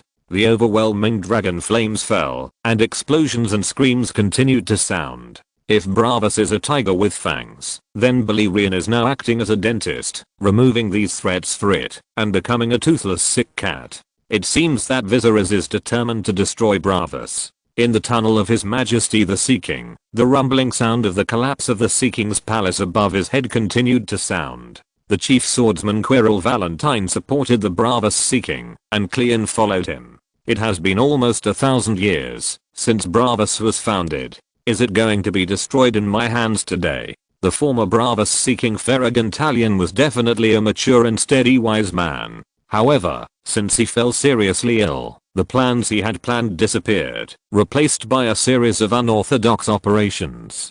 Cleon shook his head slightly after hearing what the Sea King said. It is much easier to destroy a city than to build one, and he is now on the critical journey of conquering the Seven Kingdoms. Viserys may not want to destroy Bravos, but just wants to kill me and give the people of Bravos a stern warning. For his great cause in the future, surrender or die. Cleon's words made the Sea King's face even uglier. However, at this moment, in the tunnel extending from His Majesty the Sea King, noisy footsteps came towards him, and torches burned with flames to illuminate the dim environment. A group of soldiers in Bravos uniforms surrounded a man with reddish-brown hair. He was wearing a black velvet robe, a golden belt around his waist, shiny leather boots, a neat face, a clean beard, and looked gentlemanly and elegant. His name was Tormo Frega, a member of the Bravos nobility. He had a high reputation in Bravos, ran many industries, and had unimaginable wealth. And Tormo was kind and generous, and often took out a large sum of money to support the poor in Bravos, so he gained a lot of good reputation. Because of his serious illness, the current seeking of Bravus, Ferragantalion, has been rumored to be dying in recent years. Among the civilians, governors, and key keepers, Tormo Frega has a high voice and is very likely to become the next seeking of Bravus. Unfortunately, although Frego was seriously ill, he was very strong and never took his last breath. The King of Bravus was a lifelong position, so Tormo could only wait. However, no one expected that under such circumstances, Tormo Frega actually led a group of soldiers to appear in the tunnel of His Majesty the Seeking, blocking the 3 people who escaped from the Seeking's palace. Tormo, what do you want to do? When this group of people appeared in front of them, everyone understood what was going to happen. The frail King of Bravus had not spoken yet, and the chief swordsman standing next to him could not bear it anymore, and immediately stood up and loudly accused. What to do? After being accused by Quirrell, Tormo Frega sneered slightly and then spoke. Because of the Seeking's willful behavior, he attracted the attack of the dragon. Half of Bravus's great invincible fleet has sunk into the Great Lagoon. Now the Seeking's palace and the House of Black and White have collapsed under the dragon's flames. What do you think I'm doing here? The chief swordsmen of Bravus have all been highly skilled in martial arts. Before Viserys appeared, he could almost be called the best swordsman in Essos. However, no matter how strong the swordsmen are, they only have an advantage in a one-on-one contest. They don't have 3 heads and 6 arms, and they can't face too many enemies at the same time. Tormo Frega now has dozens of good fighters with him, and they are wearing armor and holding sharp weapons. Even if Quirrell Valentine is brave, he will not be their opponent, not to mention that he has to distract himself to protect the Lord Seeking of Bravus, who is only half a breath away. Under the protection of many soldiers, Tormo did not show any fear when facing the chief swordsman, and then he loudly rebuked the Seeking of Bravus. Look at what you have done. If I don't do something now, Bravus will be destroyed in your hands. Ferragantalion's face turned pale, and he was shaking with anger. He was just about to refute the other party's words, but the nobles of Bravus did not give him any chance to speak. Instead, they stepped back and hid behind the soldiers. Then they waved their hands and ordered their soldiers to rush forward, while Bravus can still be saved. Capture this man. Then the soldiers brought by Tormo Frega rushed forward and rushed straight to the Lord of the Sea, whom they used to be loyal to. Sorry, the second chapter will be updated in the afternoon. I will send my parents to Shijiazhuan today, and then I will drive the car back by myself. Chapter 464, Abolition of the Seeking. In the battle under the ground, the chief swordsman Quirrell Valentine was wounded several times to protect the Seeking, and then was captured alive. He killed many soldiers brought by Tormo Frega with a sword. Quirrell was captured alive, and the remaining advisors Cleon and the Seeking of Bravus naturally had no fighting power and were easily captured. Viserys rode a dragon to wreak havoc everywhere in Bravus, and many key landmarks suffered serious blows. The head of the Titan, which represented the spiritual symbol of countless Bravus people, fell. The arsenal and half of the invincible fleet sank to the bottom of the sea. The Seeking's palace collapsed, and the Black and White House was engulfed in fire. The Bravus people just couldn't do anything with the dragon. This raid came too unexpectedly, and they were not prepared to deal with the dragon's attack at all. Perhaps the Bravus people would never have thought that Viserys could accurately locate the whereabouts of the young dragon across the narrow sea, and came to the door so quickly and set fire without saying a word. Why did their framing of Atlantis have no effect? However, the people of Bravus may never get the answers to these questions. Just as Tormo Frega took action, now all the governors of Bravus, the noble families, the keykeeper families, and other nobles who used to be dressed in silk and satin, and dressed in fine clothes are now gathered in the underground emergency meeting hall of the Palace of Truth, discussing how to solve the current dilemma. In order to resist the possible dragon attacks in the future, the founders of Bravus painstakingly built many facilities, but they did not expect that when they really encountered a dragon attack, the most useful thing was the inconspicuous underground air raid shelter. There were endless quarrels in the underground meeting hall, and it was difficult to reach a unified solution for the time being. However, Viserys, with only one person and one dragon, was definitely not here to capture Bravus, but a naked revenge action, which can be seen from his destructive actions alone. Since it was just a revenge action, then this matter could still be solved. All the noble families of Bravos, the keykeeper families of the Iron Bank, etc. reached a consensus on one issue. That is, Ferragantalion, the current seeking of Bravos, will bear all the responsibility. When such a big thing happened, it was natural to pick someone to take the blame. Although the frail seeking was not named Ben, he was also forced to take the blame. It is better to die one person than to die together. The Antalion family is one of the top noble families in Bravos. Their family has produced 3 seekings of Bravos in history, including the current seeking Ferragantalion. Although the Antalion family is powerful, the Glory family can only be forced to bow their heads and surrender in the face of the general trend. Because for such a long-standing family, cutting off the tail to survive is one of the things they are best at.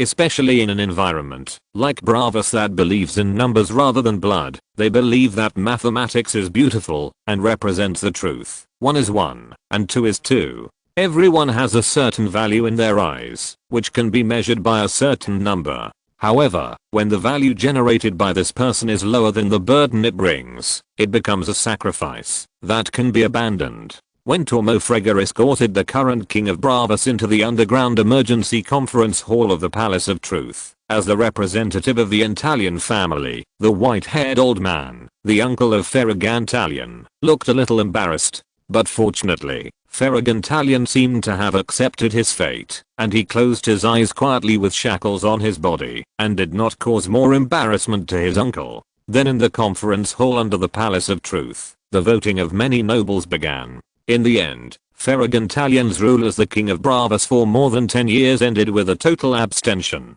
He was hastily listed a series of crimes, the biggest of which was war crimes. However, war is not the original sin, and defeat is the biggest problem for him. Then he was escorted off and imprisoned in the underground cell of the Palace of Truth, awaiting a future public trial. And Ferragantalion did not argue, and was quietly pushed off. His chief swordsman Quiro Valentine and advisor Cleon were also not spared, and were imprisoned in the dungeon together. There were also a series of his followers waiting to be purged in the future. Ferragantalion was driven down from the position of seeking, and a new seeking must be elected next. Now everyone present represents the highest level of dignitaries in Bravos, and the next seeking must be selected from them. Although Bravos claims that every citizen has the possibility of becoming a seeking, the right to vote is in the hands of the high nobles, so there are very few Bravos seekings who are truly born from civilians. Although Tormofrega offended the Antalion family, he won the support of the Preston family and more Bravos dignitaries. In the end, Tormo defeated his competitors without any suspense. After a series of complicated processes and rituals, he became the next Bravos seeking in the basement of the Palace of Truth, and took over the seeking's scepter. Tormo became the new seeking in the crisis, but he was not happy too early, because there was an important problem in front of him that needed to be solved urgently. That is, how to extinguish the anger of the young Dragon Lord. Otherwise his position as the seeking would not be stable. Then the new seeking discussed countermeasures with all the nobles in the underground conference hall of the Palace of Truth. Because they had a leader, the parties finally reached a relatively consistent negotiation plan. And Viserys, who took advantage of the night to attack and destroy Bravos City, finally stopped when the sky was about to dawn. Balerion was not a machine that could not fight endlessly. Both a man and a dragon had consumed a lot of physical strength and finally landed on the shield of Sir Agro outside Bravos City. This is the outermost periphery of Bravos, connected to the Titan giant who had lost his head. And the silver nugget that was playing mischievously in the city was also caught by Viserys. At the beginning, this somewhat out of control silver dragon was a little uncooperative, grinning and trying to resist. But the situation improved a lot until Viserys grabbed Fate's neck and extracted some of the black mist in its body. Its skull eyes gradually regained clarity, and it even looked a little panicked, as if it didn't know what it had done, and rubbed Viserys' cheek affectionately with its head. Chapter 465 Negotiation. Seeing the uneasy look of the little silver dragon, Viserys couldn't help but ponder for a moment. Although this matter was resolved safely, it also sounded a wake-up call for him. What is the essence of the black mist? Why did the silver nugget go crazy? The benefits that the black mist brings to the recipients are not endless. If the number is too large, it is easy for the recipients to fall into the fate of those demonized monsters in the ruins of Illyria and start killing endlessly. Were they once given a black mist by someone? Then what happened during the Doomsday Scourge, and they collectively fell into a state of loss of control. But now is not the time to resolve the mystery. These questions will naturally find answers when he returns to this lost civilization in the future. In fact, although Viserys has this power, he has not given the black mist to many people. The Legion commander he trusts is one of them. Myra is also one of them, and Balerion has it when he was still an egg. Only on the Silver Nugget did Viserys give more black mist because he wanted to improve his physical condition, but it didn't work, so he accidentally added more, and this time it was all stimulated, causing negative effects. However, the changes that the black fog brought to Silverblock were not only bad, but also very obvious benefits. Although his height did not change significantly, and he was still a little thin, his dull silver scales now became shiny, and his bright eyes were full of energy, and he looked lively and energetic, no longer weak as before.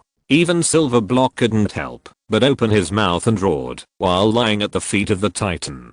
Oh, then Viserys rubbed his head, and the childish roar stopped abruptly, and he shrank his neck slightly. Perhaps because he was not as good as the other little dragons, Silverblock received more care and preference from Viserys. Viserys really treated the little dragons as his own children, hoping that they could gallop in the blue sky in the future and become the well-deserved overlord of the sky. Who, at this moment, Balerion, who was resting quietly on the white area beside the shield of Seragoro, suddenly raised his head slowly, with a pair of scarlet vertical pupils calm. He glanced at Viserys, who was teasing the young dragon below, and then let out a low roar from his throat, and the air from his nostrils blew away the dust on the ground. The silver-haired young man turned his head slightly when he heard the sound, and then saw a small boat on the sparkling sea of the Great Lagoon slowly approaching this side. Balerion was lying on the ground as huge as a small mountain. There were no obstacles on the sea level, so he could see everything at a glance. Several people on the boat saw Balerion, but he was still firmly heading towards this side, and it seemed that his goal was clear. Viserys nodded slightly to get his consent. Balerion did not burn the boat with a breath of dragon flame, but put the huge and ferocious head back to the ground. As the people on the boat sailed towards this side, their hearts were in their throats, especially when the huge black dragon just discovered them and raised its head slightly. Bravos' new Sea King, Tormo Frega, even thought that he would die within a few hours of becoming the Sea King. He held the scepter that symbolized the power of the Sea King tightly in his hand, but his palms were full of sweat. But fortunately, the black dragon seemed to have obtained the permission of its master and lay back on the ground. Tormo suddenly breathed a sigh of relief, feeling that the breath that was stuffy in his chest was much more comfortable, and at the same time, he had more confidence in this negotiation. I hope everything goes well. Watching the boat drifting and gradually approaching the feet of the Titan, the soldiers on the boat looked up at the headless Titan with sad expressions on their faces, but Tormo Frega prayed silently in his heart. Then the boat finally reached the shore, and Tormo walked down first with the scepter in his hand. Although the dragon, that was as big as a hill not far away, closed its eyes and ignored him, the burning breath that hit him still made the new Sea King feel a little weak in his legs. However, the bravest people are not those who ignore fear, but those who know fear, but still dare to face it. Tormo suppressed his inner fear and bowed deeply to the silver-haired young man, who took off his armor and threw it on the grass beside him, sitting on a stone in plain clothes. Your Majesty. Although he had never met him, he knew that the handsome silver-haired young man in front of him was the famous young dragon lord who defeated Bravos with his own strength last night, prompting him to set out for negotiations at dawn. The wreckage of the invincible armada is still floating on the sea, and the collapsed tower of the Sea King's palace is half inserted into the sea water. I was only 8 years old when I first came to this city, and Viserys was only wearing the lining under the armor, sitting on a stone at the feet of the Titan without any image. 10 years have passed now. Viserys spoke. Tormo's expression was stiff. Although he had stood up, his shoulders were still a little droopy. Standing on the downhill position, he was showing weakness. However, Viserys' words immediately changed the expression on Tormo's face. Bravas once did me a favor, but I have repaid the favor. But now Bravas has a grudge against me, targeting me everywhere, and causing trouble for me. How should this account be settled? He has repaid all the loans that the Iron Bank had lent to the Targaryen family. Bravas originally supported the Targaryen family in order to make the Baratheon family unhappy and make the rule of the Iron Throne less stable. And Viserys did it. Not only did he disrupt the rule of the Baratheon family, but he also snatched the Iron Throne. Bravas even played a role in bringing Prince Dawn and Viserys together to sit at a negotiating table to get in touch and sign a marriage contract. Now Irion is even pregnant with his child. Viserys followed Bravas' plan in every way, but his strength became stronger and stronger, especially after he got the dragon. However, this was the original sin. Bravas regarded the Targaryen family as a family dog. The family dog became stronger and stronger, and even threatened the status of the master. How could the master sit back and watch? Then Farragantalion made a series of moves to trip up Viserys. The two sides no longer had any kindness, but hatred accumulated until Viserys set fire to Bravas last night. If you're listening to this novel on a channel other than Fanfic World, it means they downloaded and uploaded it without effort. We cordially invite you to visit our channel, Mundo Fanfic Novelos. There you'll find the original version of this story and you can explore many other novels of various genres. We're waiting for you to immerse yourself in a world of incredible novels. Chapter 466 Negotiation Conditions. Your Majesty, Farragantalion did something wrong and has been deposed from the seeking position in the vote of the Palace of Truth.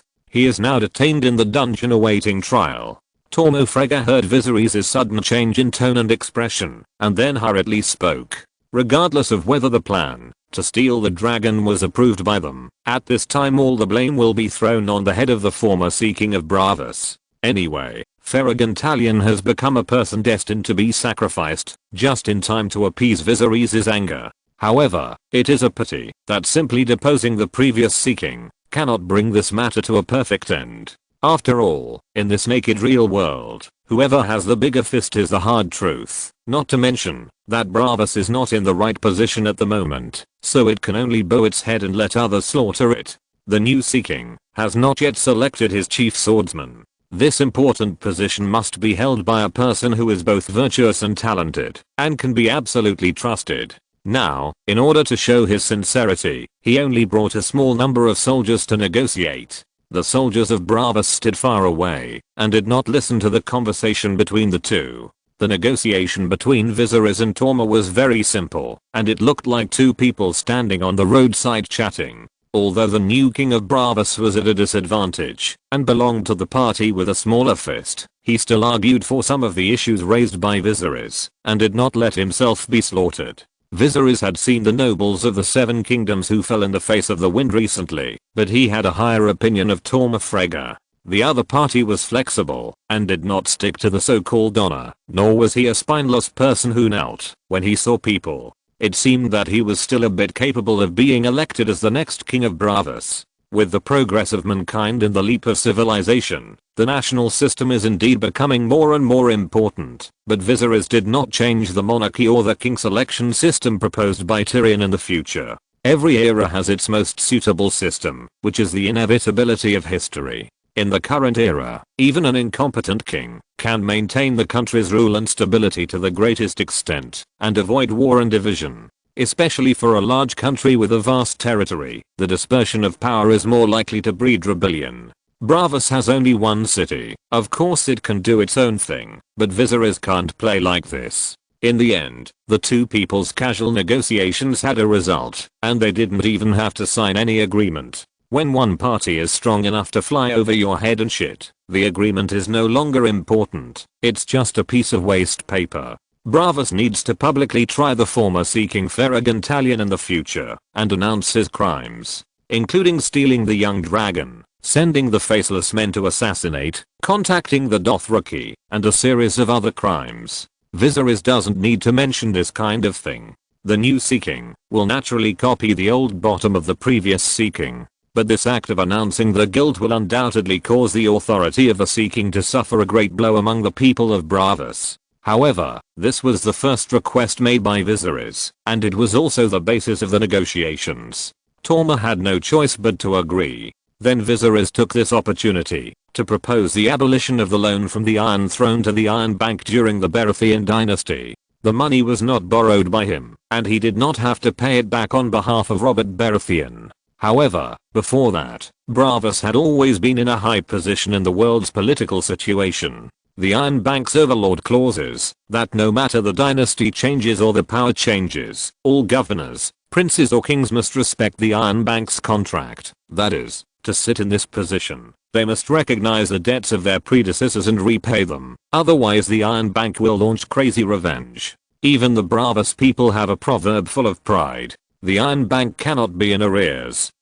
But these are based on the fact that Braavos still has absolute strength, and the invincible fleet that crisscrosses a trembling sea, the narrow sea, and even the summer sea is the capital for debt collection. However, the situation has changed at this moment. Braavos has fallen from the altar. Viserys has absolute power. Naturally, he will not accept such overbearing terms. Moreover, Robert's extravagant spending in the past few years, coupled with the fact that he borrowed too much money to defeat the White Walkers later.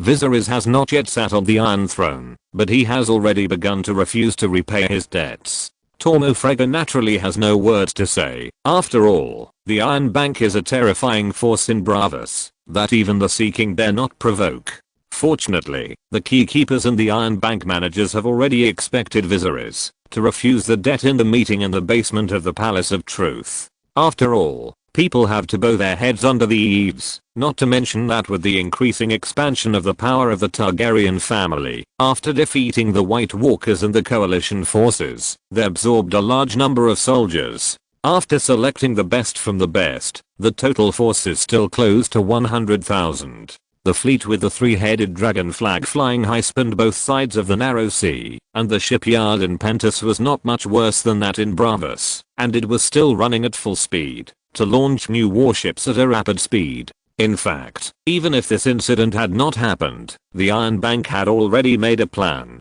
to deal with the possibility of Viserys defaulting on his debts. Whether it was revenge or silence, no unanimous opinion had been discussed, but now Viserys helped them make a choice. With the nods of the Keykeeper family and the Iron Bank manager, the huge deficit on the books will eventually be made up by many families. But Viserys' conditions were not over yet. He then asked the new Sea King for the 3 dragon eggs that were stolen more than 200 years ago. This was already a long-standing story, which happened around the 41st year of the Egan calendar, and even Tormo Frega was at a loss. However, the 3 dragon eggs had long disappeared in the long river of time, and now no one knew where they were hiding.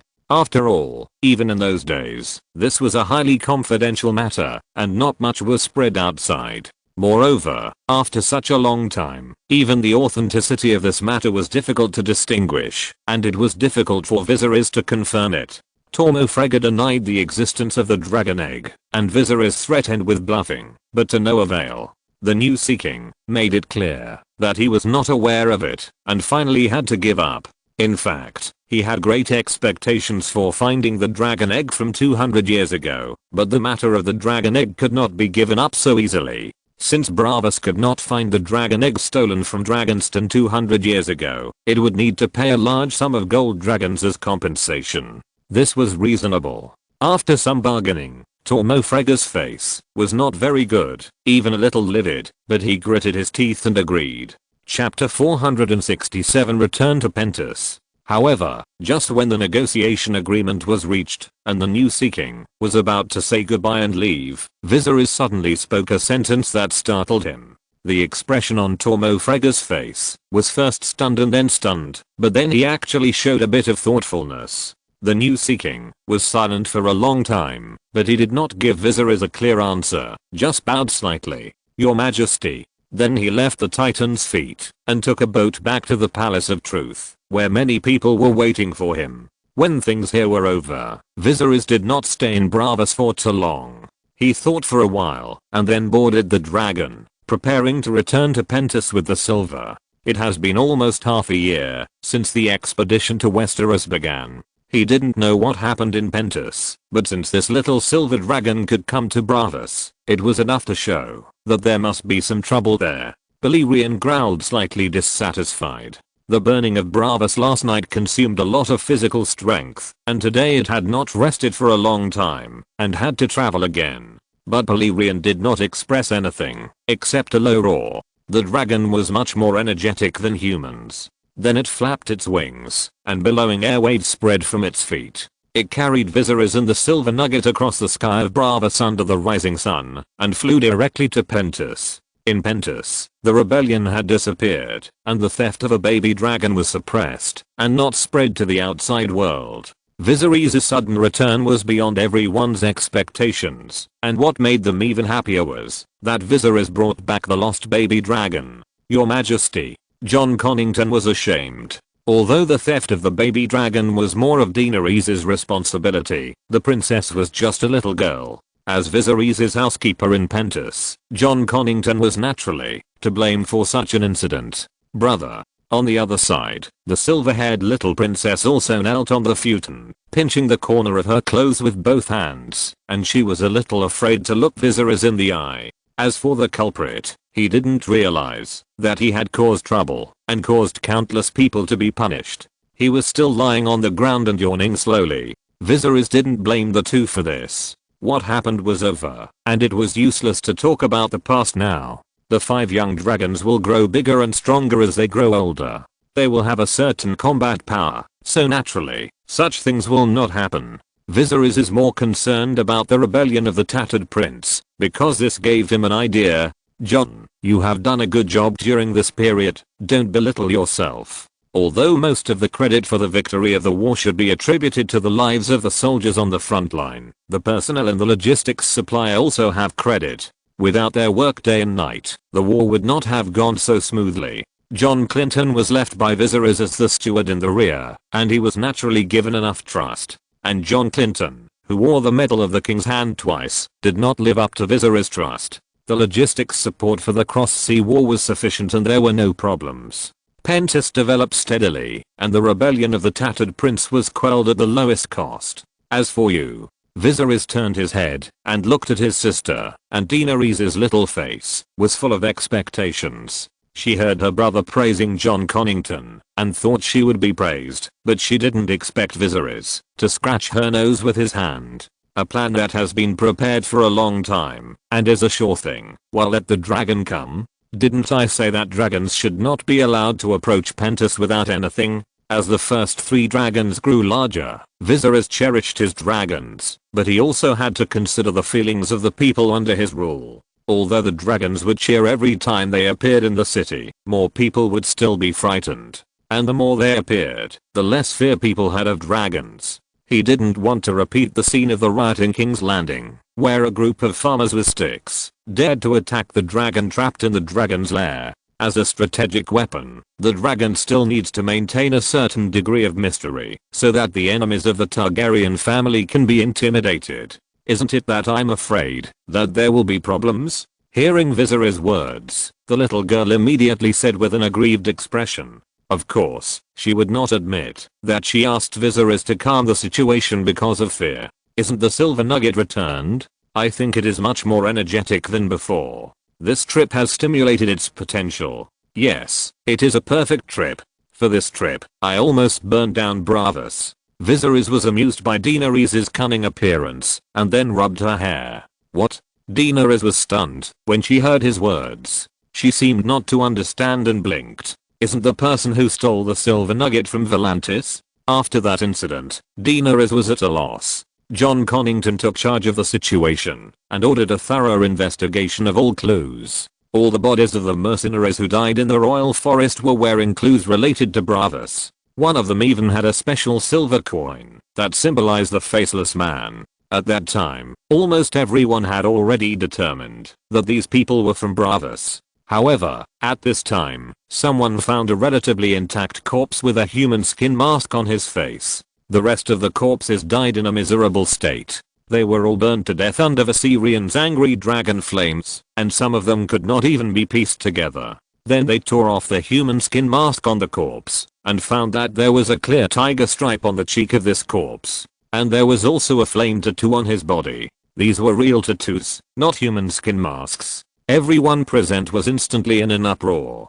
Tiger stripes are a special symbol of Volantis army, the Tiger Cloak army, and half of the Tiger Cloak army believe in the red god cult. They tattooed flames on their cheeks, arms, or chests. With these evidences, it means that the dragon thief actually came from Volantis. On the other hand, there were reports of other clues being investigated, many of which were intended to frame Bravus, but in fact they all came from Tirosh, Lies, or Volantis. There was even a ship under the Tirosh flag that docked near the coast that day, then sailed towards Bravus, and sank hundreds of miles away for unknown reasons. Chapter 468 Provincial Governor. Almost all the evidence obtained from the investigation clues pointed to Volantis. At the high-level military meeting in Pentus, everyone suggested to launch a crazy revenge against Volantis, but all of this was suppressed by John Connington.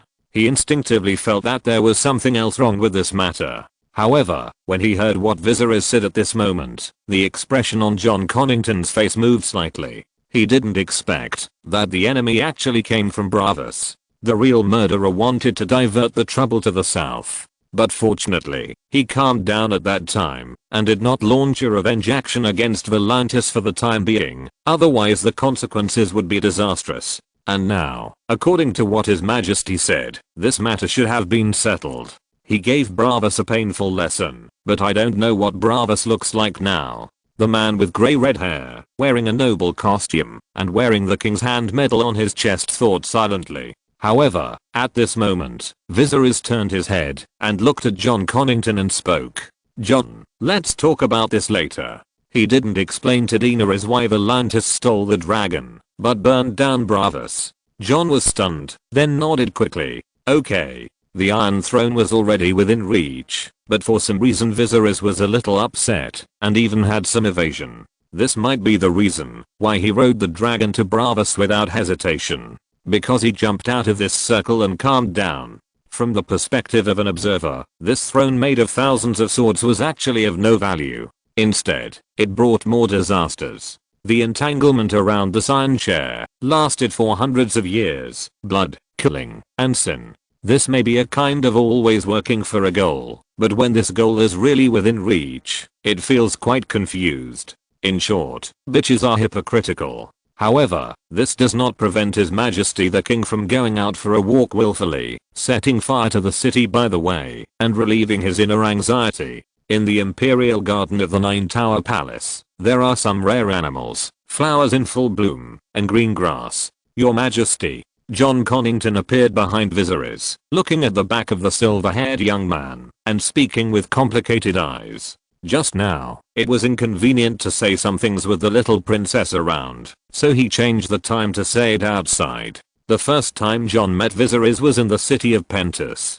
At that time, he was not even an adult, but he had the courage to lead only 200 soldiers into the city, where he was surrounded by enemies. John Connington was a member of the city garrison at that time, and he saw Viserys back from a distance. But at that time, he could never have imagined that a few years later, this young man would take off with the help of this city, break the dilemma he faced, and ride the wind to become a dragon. From then on, no one could limit his height. And Viserys also handed a booklet in his hand to John. This was something he wrote in his spare time in Reveron after the war. He had thought about it a lot before, mainly about the future planning and thinking, but Viserys chose a rare cautious attitude at this time, and asked for the opinions of the ministers. John took the booklet handed over by Viserys, and flipped through it briefly, but his face changed slightly. It was all written by Viserys himself, recording some of his ideas. It seemed a bit messy, but the expression was very clear. The concentration and unification of national power is the general trend. As many nobles of the Seven Kingdoms worried, Viserys decided to apply the system he experimented on the continent of Essos to Westeros. He decided to take advantage of the period of the Conquest War, to take drastic actions and quickly eliminate the pedantry. And his first knife, from top to bottom, decided to cut the heads of the feudal lords of the Seven Kingdoms. The plan that Viserys temporarily formulated was to revoke the military title of Guardian, deprive all dukes of their titles, demote them to earls except Dorne, retain their fiefs, and transform them into the position of governor. From now on, only members of the Targaryen royal family can be canonized as dukes. and except for the Duke of Dragonston as the heir, the rest of the dukes only have honors, but no real power, and cannot be inherited by their descendants. As for the newly established governor position after the abolition of the Guardian, he is actually the person in power in a domain, but not as stable and powerful as before. The king has the power to replace the governor at any time, appoint another local noble to this position, or even parachute a foreign noble to serve as governor. At the same time, Viserys' plan is more than that. His drastic actions are even more radical than those in Andalus, otherwise John Connington's expression would not change suddenly. In his notes, Viserys plans to transform the political system of the 7 kingdoms and 9 regions that submit to the Iron Throne into a province, and abolish the title of the 7 kingdoms, and the power of the province is highly concentrated in the hands of the central government. From then on, Westeros has only one kingdom, and is only allowed to have one kingdom. Dorne is not in this sequence for the time being because of his outstanding achievements. He can still maintain a certain degree of independence, and have the title of prince, which is considered a special zone. Deprivation of title, establishment of province, appointment of governor. This series of dazzling words made John Connington's heart beat faster and his breathing became rapid. He never thought that Viserys was even more radical than he imagined, especially when he saw the sentence: it is proposed to temporarily appoint John Connington as the Earl of Griffin's Roost and the governor of Stormland Province. His throat even rolled and felt a dryness. Your Majesty, is it a bit too fast? Even though John Connington had experienced many storms, he couldn't help but feel his heart beat faster at this time. Although the power of the reformed governor was greatly reduced compared to the former Duke of Storm's End, it was also a step up to heaven, and became the feudal lord of Stormland Province. Griffin's Roost is small, but it is also John Connington's home. And although victory is certain, the war is not over yet. The future ownership of Storm's End is still undecided. It may be left to the Baratheon family, or it may be driven out completely. And there are other people on this list. Bessie Joyce is tentatively designated as the governor of Pentos. Jeffrey Bracken is tentatively designated as the Earl of Stonehenge and the governor of the Riverlands. Rhaenys Targaryen, the Duke of Summerhall. Dany, the Duke of Dragonston. Seeing this, John Connington was slightly startled. He quickly retracted his eyes and dared not continue to read. Chapter 469. Just a joke. Is it fast? I don't think it's fast. Viserys paused for a moment after hearing John Connington's excited and worried words, and then slowly spoke. Family, fiefdom, self-government. This system has been in Westeros for thousands or even tens of thousands of years. Such a system has given rise to endless wars, with big lords fighting big lords, small lords fighting small lords, backward productivity, and the people living in poverty, which seriously hindered the development of society and the progress of civilization. Aegon unified the 7 kingdoms, but he only brought these families together in name, and ended the continuous melee. Before Aegon unified the 7 kingdoms, there had been protracted wars on this land. The 7 kingdoms fought each other all day long, and the people lived in poverty. However, the 7 kingdoms had been established for such a long time, and there were also people who opposed it when they were just unified. There were even repeated assassinations, but with the passage of time, people gradually realized the benefits of unity. However, Aegon's unification was limited to the appearance. It looked like a unified kingdom, but in fact, each family and each place was still deeply divided, and still dominated by itself. What Viserys had to do now was to truly unify Westeros. Therefore, the first step he had to take was to violently destroy every high wall they had built. The city-states on the continent of Essos changed earlier than those on Westeros. John, you have lived here for so many years, I believe you can already feel it. John Clinton nodded slightly when he heard this. The atmosphere on the continent of Essos was relatively open-minded, and each city-state had its own system, which was almost a situation of 100 schools of thought. This also led to the fact that the economic strength and military level of each of their independent city-states on average exceeded those of the cities on Westeros. Relatively speaking, Westeros was stubborn, conservative, and uncivilized. There were many families that had been passed down for thousands of years, and even families that had been passed down for tens of thousands of years. And now is the best opportunity take advantage of the already chaotic situation and completely smash the old order. Anyway, one window is already broken, so why not smash it completely?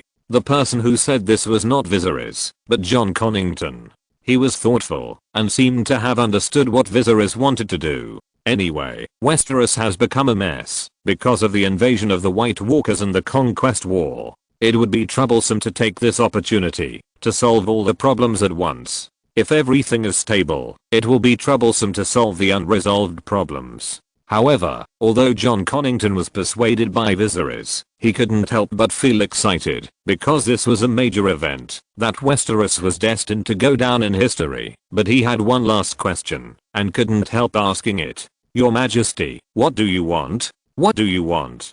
Viserys raised his eyebrows slightly when he heard John Connington's question and spoke. In addition to power, status, and wealth, what else do you want to gain in this world? The Hand of the King opened his mouth and was speechless for a moment. He wanted to say that there were also women, but thinking that the young and handsome king seemed to have no shortage of women, he swallowed his words. At the beginning, I just wanted to protect Rhaenys and Dany and survive. Later, when I was able to protect them, I wanted to take back the Iron Throne. People's ambitions grow without limits.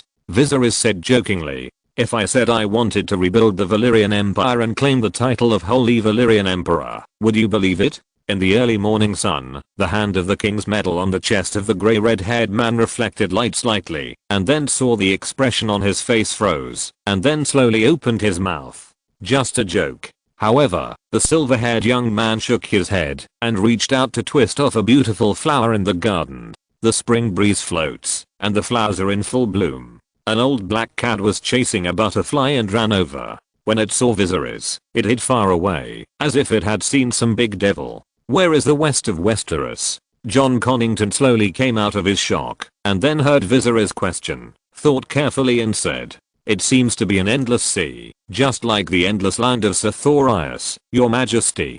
People have not explored the end of Sithorias, and they also don't know what is on the other side of the Sunset Sea. Is it the flowing palace of the drowned god? Or is it the place where the red god took away the sunset and then sent tomorrow? No one knows.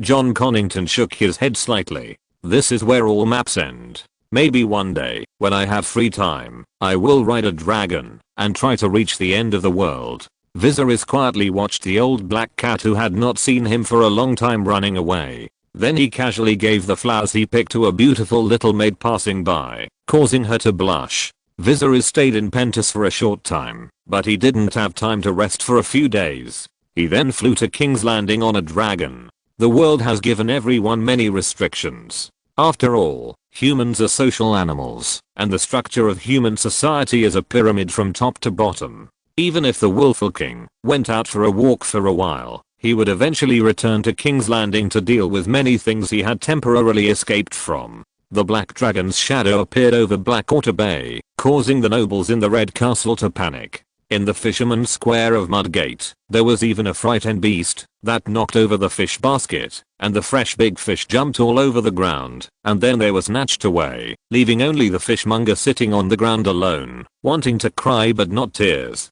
This black dragon is much bigger than the bronze dragon of Her Royal Highness the Princess. The eunuch with the shiny head, wearing a robe, crossed his hands, and hid them in his sleeves, looked up at the sky and said, Regal. Is that his name? Every time I mention this name, it always reminds me of the highly anticipated Silver Prince, but unfortunately he failed to live up to everyone's expectations. Regal is like a little baby in front of the Black Death. Varys leaned against the railing and said teasingly, seemingly talking to himself. Indeed. A response came from under the railing of the Red Keep. Little Devil Tyrion Lannister was too short, so he could only spread his hands under the railing and speak. Otherwise, how could your majesty repel those terrible White Walkers? Why did the coalition army of hundreds of thousands of people collapse all the way from the Twins to Riverrun, without even room for resistance? Although Tyrion does not have a specific position now, everyone knows that, after being recommended by Her Royal Highness the Princess, Tyrion will definitely be very successful in the future. As the Minister of Intelligence of the Iron Throne, Varys still maintains his original position. Rhaenys did not make any drastic changes to the royal council, and Grand Maester Purcell resigned not long ago and wanted to leave King's Landing and return to the Citadel, but was detained because someone had exposed what he had done, each of which was enough to put him to death. Chapter 470 Current Situation. After many years, they returned to King's Landing again. Everyone looked at the back of this handsome silver-haired young man. They thought Viserys would feel nostalgic and lament that time had passed quickly, but things were different. After all, this was where Viserys grew up. He was not like Rhaenys. When Viserys left the Red Keep, he was already 7 years old and had long passed the age of remembering things. Everything in the Red Keep should be the best memory of his childhood. After all, at that time he was still the second prince of Targaryen, who was pampered and did not follow his mother Queen Rhaela to flee to the ends of the earth. Unfortunately, the reality was not as they expected. Viserys looked at the magnificent palace of the Seven Kingdoms located on Aegon's High Hill and actually did not have any deep memories in his heart. The Red Keep was very unfamiliar to him, but rather a tourist's mentality of visiting famous attractions. In fact, the main reason was that the last time he came to the Red Keep was when he had just come into this world. At that time, the atmosphere in the Red Keep was tense. Prince Rhaegar had just died in battle, and people were panicking, as if the world was coming to an end. Moreover, time was not enough, leaving him too little time to get familiar with the palace.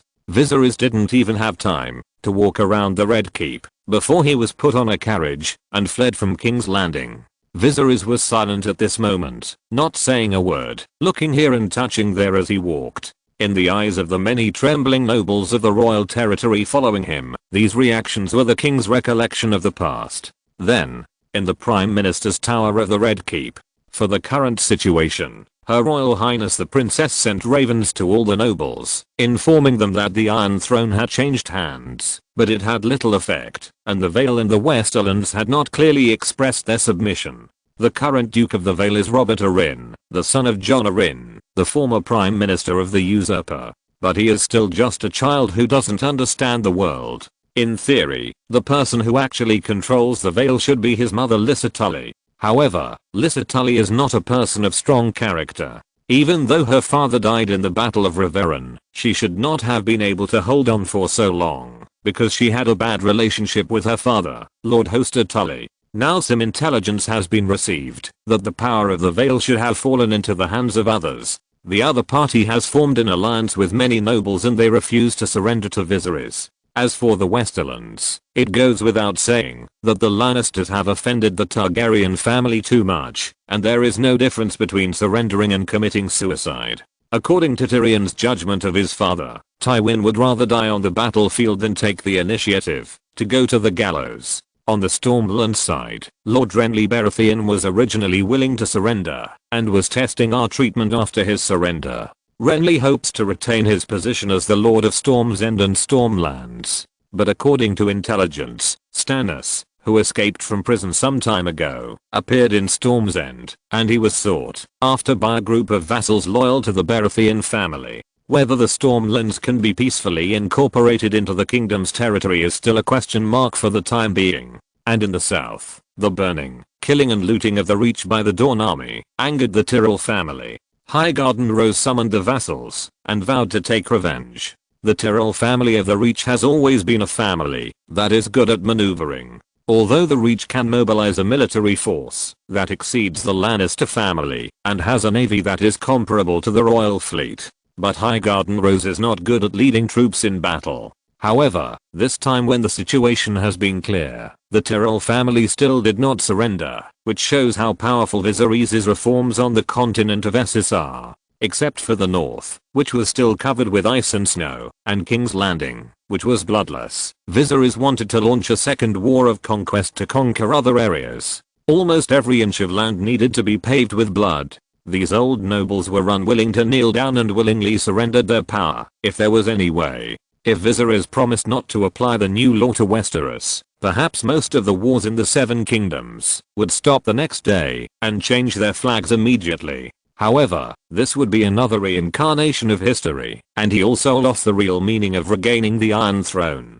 There were several chairs in the reception room of the Prime Minister's Tower of the Red Castle. Viserys sat in the middle, and the position of the king's hand opposite was empty. On both sides were filled with important officials of the royal conference, except for a few vacant seats. The new dynasty's Minister of Justice Oberyn Martell, Minister of the Sea Geoffrey Bracken, Chief of Intelligence Varys, Princess Rhaenys, and Tyrion recommended by Rhaenys, and the Captain of the King's Guard was the red-haired female knight Maya. In addition to the hand of the king, the positions of Grand Maester and Chancellor of the Exchequer were also empty. Chancellor of the Exchequer Illyrio was still in Pentos helping the hand of the king stabilize the situation, and did not follow the army to Westeros, while Grand Maester Pycelle had just been imprisoned. The person who was speaking was Tyrion. He was not qualified to attend the royal meeting, and in fact there was no place for him here. The little devil just stood by the table and gave a speech, and everyone had to sit in their chairs and straighten their backs to see him.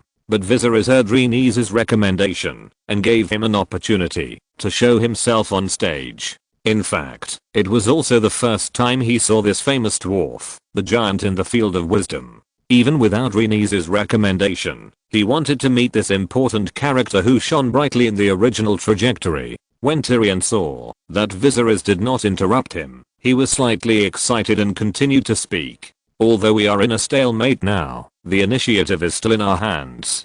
Judging from the situation, as long as we do not take the initiative to launch a second war of conquest, there will be no large-scale conflict for the time being. The Westerlands, the Vale, the Stormlands, and the Reach, enemies on all sides, are attacking the Crownlands and Riverlands that have been incorporated into Viserys' control. If you just look at the map, the situation is not very good, but the Targaryen army is strong, and has dragons as its top combat force, and there is Dawn to support it on the periphery. This kind of siege from all sides can easily turn into a bloom in the center. Wherever the Targaryen army points, this siege will be easily torn apart. However, the enemy has gathered the forces of the 4 territories and occupied half of the 7 kingdoms. If Viserys wants to win the next war, he still needs to take steady steps, otherwise it is easy to capsize in the ditch. Both sides now need precious time to recuperate, and a short ceasefire is a tacit understanding. But compared to the war, your majesty has more important things to do. Tyrion continued.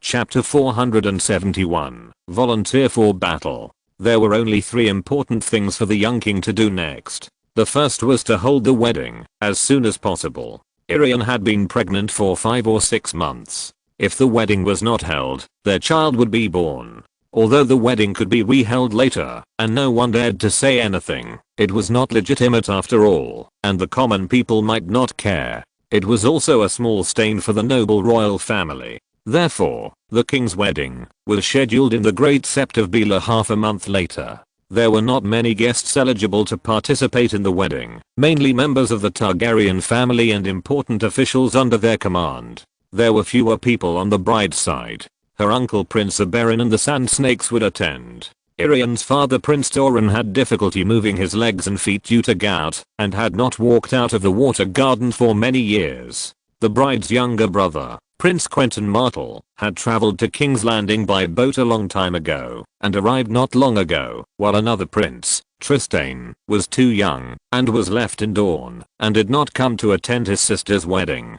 At that time, Prince Quentyn will form a flower-scattering boy with Aegon and 2 other young men in the wedding scene, and Sansa Stark, the Lady of Winterfell, is just the right age. She will serve as a companion, to help the bride hold up her skirt. In fact, King's Landing has already begun to prepare for the king's wedding before Irian arrived. However, the royal wedding process is extremely complicated, and has high specifications and levels. Even if you prepare for a few months, it is difficult to prepare fully. After all, no king or prince will hold a wedding so hastily. Viserys took the time to go to Bravos, which can be regarded as a breathing space for the busy court steward, and a few more days of preparation. The second more important thing for Viserys to do is to be crowned again, which was controversial at the beginning. Viserys thought it was unnecessary and there was no need to repeat the coronation, but there were still ministers and advisors who suggested that the new king be crowned again in King's Landing, which would be more legitimate. After all, Viserys' first coronation was on Dragonstone. At that time, the Targaryen dynasty was in turmoil, and the orphans and widows fled to Dragonstone. It was Queen Rila who crowned her son herself, which was inevitably a bit hasty, and perhaps the gods had not listened to it. As for his claim of a second coronation, he actually knew in his heart that it was pure fiction. The 7 gods did not crown him, and the father did not pick the stars from the sky and inlay them on his crown. At that time, it was the ministers who came up with the idea of contacting the gods in order to better settle down in the Anspleen and rule this piece of Bravis' gifted land. Viserys could not resist the advice of the ministers. After all, holding such a seemingly useless ceremony is actually helpful for future wars.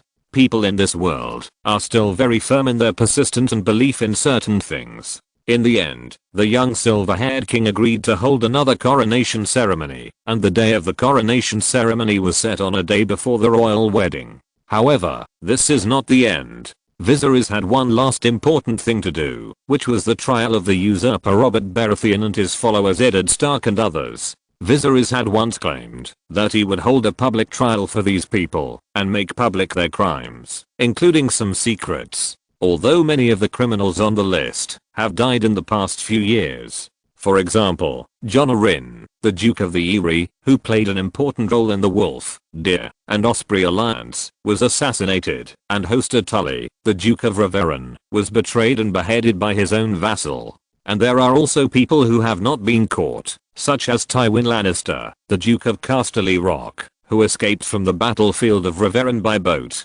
These are the criminals who are named and killed, and it is almost impossible to forgive them. But this trial can no longer be delayed. After all, Robert has fallen into his hands for so long, and delaying it will only add more problems. Viserys is also worried that changes will occur if it is delayed. Therefore, in the first official royal meeting after Viserys returned to the Red Castle, the public trial of the chief criminal in the War of the Usurper was scheduled for a period of time after the royal wedding. If it is a public trial, I think it is a pity that the respected Lord Tywin is absent. Oberyn, who was sitting on the left-hand side of Viserys with his legs crossed, looked a little cynical. In fact, he has always been like this. He stroked his slightly curly beard and spoke in a teasing voice. Then he turned his head and looked at the little devil who had just talked with interest. This dwarf was different from his appearance. There was a lot of wisdom hidden in his small body. The analysis just now was logical and clear, which made Oberyn look up to him. Tyrion felt Oberyn's gaze and shuddered slightly. He felt a little cold behind his neck and hurriedly lowered his head to pinch his fingers. TSK. Oberyn saw this scene and shrugged his shoulders slightly and retracted his gaze. Although he looks frivolous, his dark eyes actually gleam with coldness. It is obvious that his heart is not as calm as it seems. The death of his sister Elia actually has little to do with Robert, the Baratheon family, or Eddard Stark. It can only be regarded as an indirect murderer. Even Oberyn is willing to admit that, if the Duke of Winterfell had taken the lead in breaking through King's Landing, his sister would not have been in trouble. The person who actually raped and killed Elia was Gregor Clegane, the Mountain, and the real murderer behind the Mountain was Tywin Lannister, the Duke of Casterly Rock. He tricked the gates of King's Landing open, and then led the Lannister soldiers to burn, kill and loot in King's Landing. Because Prince Rhaegar died in the battle, it was only a matter of time before Robert and the rebels won. The Lannister family arrived a step late, and Tywin could only use the heads of Elia and Aegon as a token of his loyalty. And the facts prove that Duke Tywin's methods were indeed clever, and he actually won the biggest victory after the Baratheon family. But now Oberyn has taken off the medal of the king's hand and led the second legion of the Targaryen family across the sea to Westeros, just to settle accounts with the Lannister family. Your Majesty, I want to apply to lead the army to attack the Westerly alone. Then Oberyn put away the cynical look on his face, put down his crossed legs, and a rare serious expression appeared on his cheeks. I'm willing to make a promise to you that I will invite Lord Tywin to participate in the trial before the public trial. Chapter 472 Three-Eyed Raven. Oberyn volunteered to fight. His face was weathered and serious, and there were even a few silver hairs on the tips of his hair. He had guarded the Barren Mountain camp on the Upper Rhoyne River for Andalus for several years. Oberyn trained soldiers diligently every day in order to fight back to Westeros one day and avenge his sister Elia with his own hands. If there were people who were familiar with the Baron, or soldiers who had served under him, they would know how serious and meticulous this seemingly cynical Prince of Dawn was when training soldiers. All his efforts were for the arrival of this day, which became his biggest goal in life. In the royal meeting hall of the Prime Minister's tower, all the important ministers held their breath and looked at Viserys. Viserys was silent for a while, crossed his fingers on the table, and looked at the spread out map, and then slowly nodded. Okay. The tension in Oberyn's eyes suddenly relaxed slightly, and the other ministers also breathed a sigh of relief. But Viserys hadn't finished speaking. Most of the soldiers in the 2nd Legion were made up of Roina, and the rest were Antals. Some of the surrendered allied prisoners of war were incorporated into the 2nd Legion, and the main force was in the hands of Viserys, who was directly commanded by him. After absorbing some of the surrendered soldiers, the 2nd Legion reached 20,000 people. Although this number was huge, it was still difficult to conquer the Westerly, which had a complex terrain, and was easy to defend, but difficult to attack. After all, Tywin Lannister was famous, and as a famous commander in the Seven Kingdoms, he was not an easy person to deal with. Viserys proposed to send the Golden Group to help Oberyn conquer the Westerly, but Prince Dorne shook his head after a moment of contemplation and rejected Viserys. Your Majesty, the Golden Group still needs to stay in King's Landing, facing the threats of the Vale, the Stormlands, and the Reach. Be alert to Tywin abandoning Casterly Rock to join the other dukes and lead his troops directly into King's Landing from the Golden Road. After all, the place they controlled now was in a place of 4 wars, which was not a good terrain.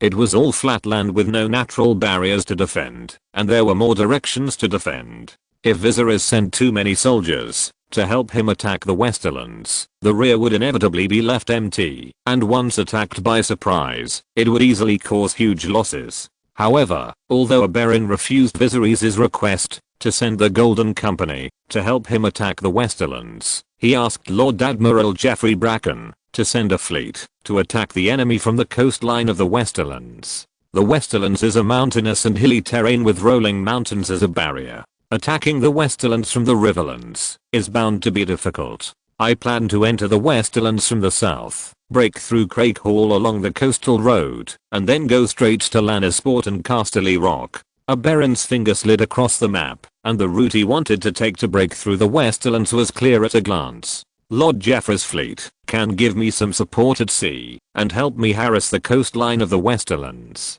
The white-haired Lord Admiral, sitting at the first seat on Viserys' right hand, nodded slightly and spoke in a deep voice. Okay. The coastline of the Westerly is flat, and it is relatively easy to break through the Westerly defense from the sea. This is why the Iron Fleet always comes to harass the Westerly, and the Westerly does not have a very powerful fleet. Okay, that's settled.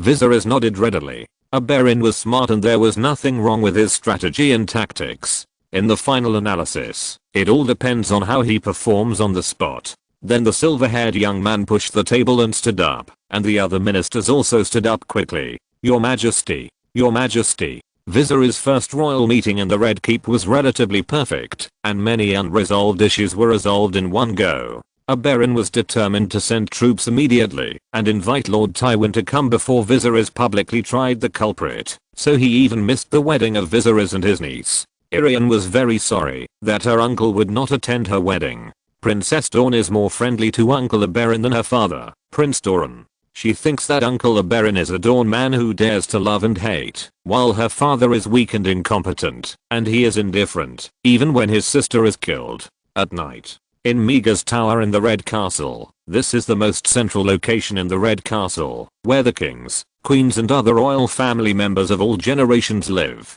After Viserys came to the Red Castle, he naturally lived in the king's bedroom. The previous generation of owners here were Robert and Cersei, and the previous generation of owners were his parents, King Aerys and Queen Rhaela. Thank you for your hard work during this period. The candlelight in the room was dim. Viserys held his fiancée's soft little hand with one hand, and the other hand was placed on her bulging belly. My hard work is not even 1/10,000th of yours, my love. The deep eyes of Princess Dawn also looked at her long-lost lover affectionately. Her nose was high and her chest seemed to be fuller than before she was pregnant. I missed you. Irian kissed Viserys' cheek with her seductive red lips, then chuckled. Her fingers gradually moved down from his chest and untied his belt. A short absence is better than a new marriage. What's more, pregnancy can stimulate the rise of certain hormones. Viserys vaguely remembered that he couldn't have sex in the first 3 months and the last 3 months. But at this moment, he couldn't remember how many months it had been. At this time, there was a sudden knock on the door. Bang bang, followed by the calm voice of the female knight. Your Majesty. Benjen Stark, Aliza Thorne and other Black brothers escaped from the icy north. They were first trapped in the cellar after the Battle of Winterfell, and then escaped before the ancestors of the Stark family crawled out of the grave. No one except themselves knew how they survived, including Tyrion, who was rescued by them. Tyrion only knew that they seemed to be saved by a mysterious person or god, who was called the Three-Eyed Raven. The Three-Eyed Raven seemed to have great power, almost all-seeing, guiding them to stumble in the north, and finally found a ship, successfully escaped from the north, and sailed to Dragonstone.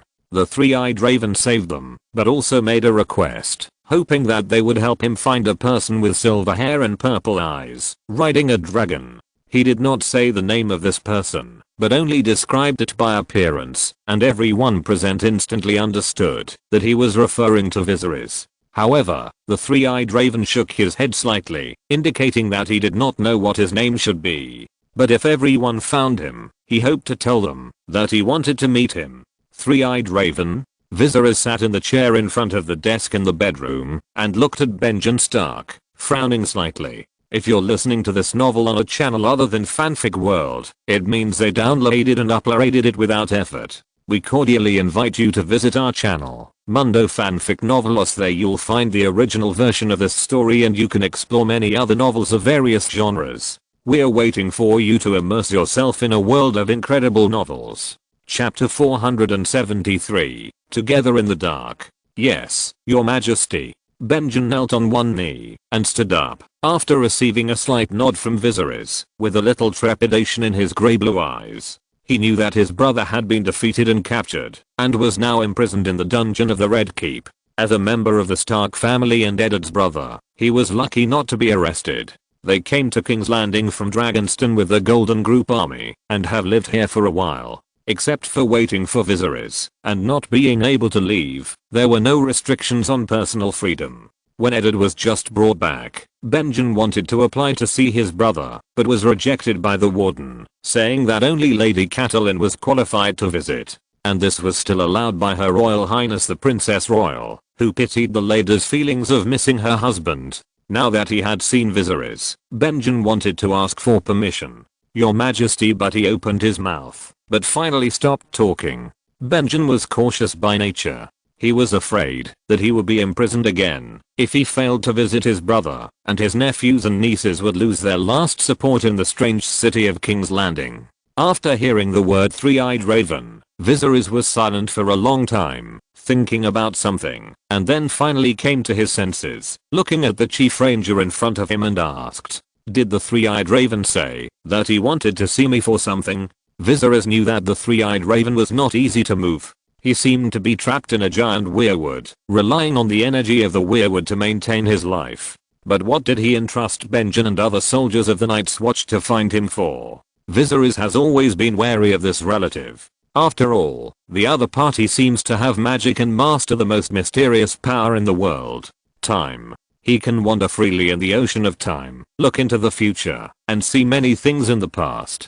Viserys is afraid that his existence will be exposed and cause more trouble. For a long time, crows were the most unwelcome creatures in the castle where he lived. When Viserys was a teenager, he would practice archery with the crows in the castle, and the Black Cat would go back to catch crows on the eaves. The guards and servants who were familiar with Viserys would think that the king hated crows very much, so they attacked the crows together. Crows suffered heavy casualties, and the castle almost became a forbidden place for crows. I don't know. When Benjen heard Viserys' question, he hurriedly shook his head and dispelled the idea in his mind. Then he recalled the appearance of the three-eyed crow when he first saw it and spoke. He may look anxious. Benjen and others lost their way in the snowy north, hungry and tired, and finally came to a mysterious cave under the guidance of a female child of the forest named Leaf, and saw the three-eyed crow. He has long snow white hair and a scarlet eye, and is skinny and ragged. When Benjen saw him just now, he even thought he was a dead man, until this dead man suddenly spoke, and he was even startled. He said he couldn't see the way forward, and the world might be destroyed. He said that the strongest tree roots would be deep in the dark underground, and there was a man looking for him, and he would find him sooner or later. It was just a matter of time, because they were both in the depths of darkness. Darkness is their cloak, darkness is their shield, and darkness is nourishing him.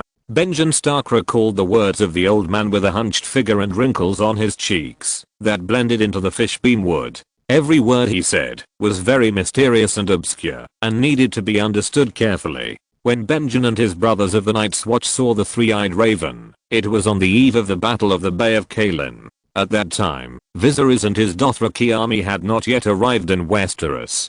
Benjen speculated that the end of the world that the three-eyed raven was referring to was the war between humans and White Walkers without the intervention of the dragon. The final result was that humans were defeated by the White Walkers and the world was swallowed by darkness. However, the reality was that before Benjen and others found Viserys, he had already led the army to successfully land in Westeros and joined forces with the human coalition to repel the White Walkers. There is someone looking for him, and will he find him sooner or later? Are they in the depths of darkness together?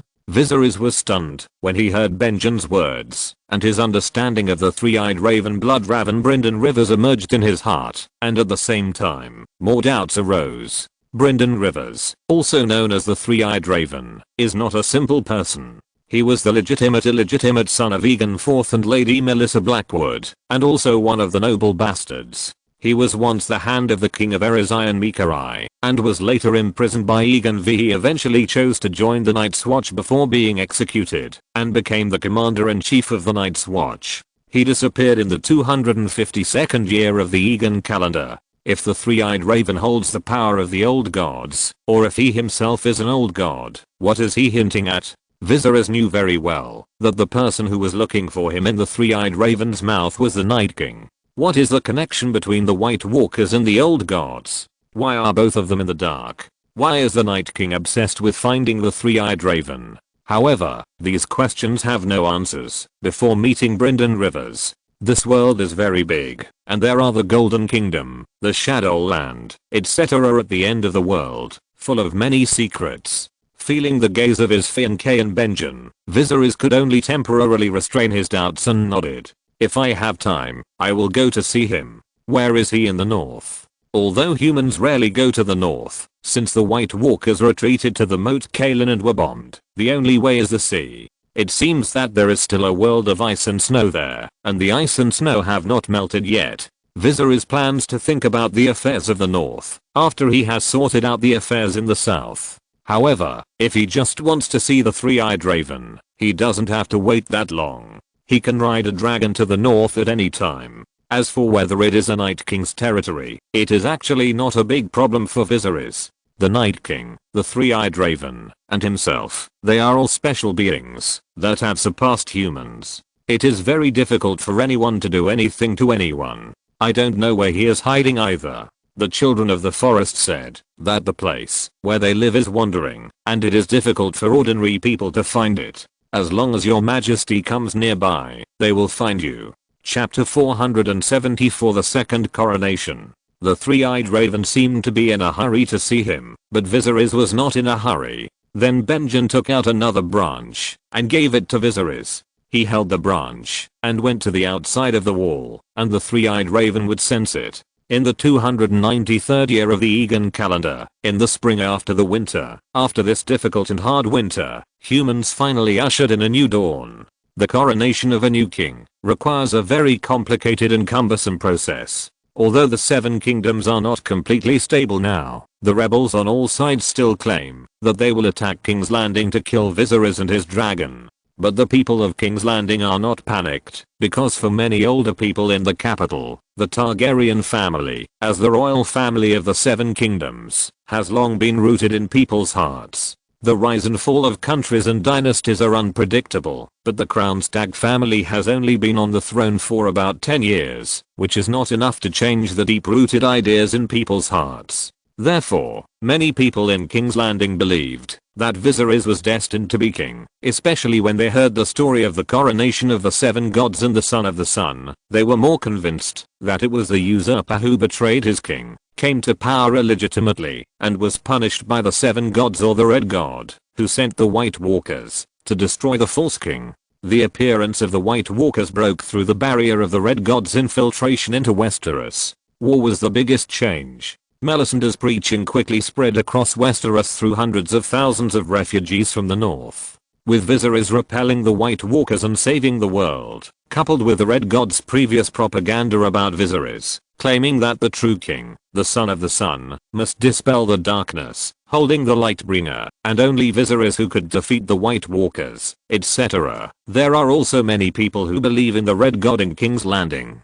Viserys' coronation ceremony was not held in the Great Sept of Baelor, but in the throne room of the Red Keep. On that day, the square below the Red Keep was open to the public. When the entrance was opened, a large number of people from King's Landing poured in instantly, which made the Unsullied very nervous and strictly controlled the order in the square. The throne room in the Red Keep was decorated very gorgeously. The dragon bones that had been placed in the cellar were moved out again and placed on the left and right of the Iron Throne. Vaga's hideous and huge skull could be easily passed even on horseback. She looked down at the hundreds of well-dressed local nobles below. In addition to the nobles who surrendered to the Targaryen family near the crown, the nobles of the Riverlands also arrived in King's Landing in the past few days. There are 2 more important ceremonies next. One is the coronation, and the other is the wedding of His Majesty the King. The Tully family of Reverin successfully landed and escaped. Lord Edgemure Tully stood among the nobles of the Riverlands, and lost his former status as the center of attention. Although the family was stripped of the title of Governor of the 3 Rivers and the title of Duke of Reverin, they survived after all. As long as they were alive, it was good. Edgemure's act of offering the city saved the lives of the entire family. If his father's stubborn temper was followed, and he really confronted the Targaryen family head-on, he had no doubt that His Majesty the King would really burn Reverin and cut off the bloodline of the Tully family. Thank the gods. Edgemure looked at the silver-haired young man sitting on the Iron Throne with a slightly dazed look. He didn't know whether he should thank Lord Bracken for killing his father and indirectly saving the Tully family. Next to the Iron Throne, the fat archbishop came over with a crown, inlaid with red gems in his hand, and the priestess of the Red God, Melisandre, stood in the corridor on the 2nd floor of the throne room and watched quietly. This crown was made of a Valyrian steel dagger cast by Master Tob Morthu of Pentus, and the red gem on the crown was donated by Melisandre. She claimed that this was a gift from the Lord of Light to His Majesty, but no one knew where she found this magical gem. When the ruby was held in the palm of her hand, a natural warm current flowed through her body, as if it was blessed by magic, dispelling cold and disease. Viserys nodded and accepted the gift brought by Melisandre. Originally, the coronation ceremony was supposed to be held in the Great Sept of Baelor, but His Majesty changed his mind and changed the ceremony to the throne room, asking the High Septon to walk out of the Great Sept of Baelor and come to the Iron Throne to crown him. Some people suspected that it was Melisandre who slandered His Majesty. This woman confused His Majesty through her witchcraft or body and made the wrong decision. However, in fact, this was really an injustice to the Red God priestess. This matter had nothing to do with her. It was entirely Viserys' own idea. Religion and royal power are conflicting powers. It is difficult for them to complement each other because the right to interpret doctrines lies in the temple. In essence, it is whether the king is supreme or the gods are supreme. When Viserys was in Essos, he introduced multiple religions, so that there was no unified religion with a wide range of influence in the territory, to divide the influence of the charlatans. Now that he is going to ascend the Iron Throne, some deeply rooted religious issues in Westeros must be considered in advance. The High Sparrow who may or will definitely come out of the crowd in the future, will be killed by him, if he finds it. Of course, not all problems need to be solved with swords, which are the last means to be used. At this stage, he still hopes to gradually reduce the influence of religion on the kingship through some gentle methods, such as boiling a frog in warm water. The atmosphere in the throne room is solemn, dignified and sacred. The archbishop recited the oath in a low voice, and Viserys sat on the Iron Throne from beginning to end without getting up. Then the long and tedious oath was finally recited, and the obese archbishop held the crown made of Illyrian steel in his hand, and placed it on Viserys' head. He was declared king of the Andals, the Rhoynar, and the First Men, ruler of the Seven Kingdoms and protector of the realm, prince of Andalus and Pentus, lord of the dragon, Viserys Targaryen. With his dazzling resume, the titles on Viserys' head became longer and longer. Before the coronation ceremony, he cut off some titles that he did not need temporarily, such as the religious son of the sun and coronation of the seven gods, even including the connection with the previous dynasty and the Targaryen kings. The Targaryen family's rule over Westeros began with Aegon the Conqueror I, and ended with his father Aerys II, spanning 17 kings and 283 years. Then the kingdom ruled by the Targaryen family was overthrown by the usurper, who stole 10 years. The second prince, who fled to the east continent, worked hard to make a comeback, regained the Iron Throne, and established a new country that included Andalus and Pentus. From the inside out, it was brand new.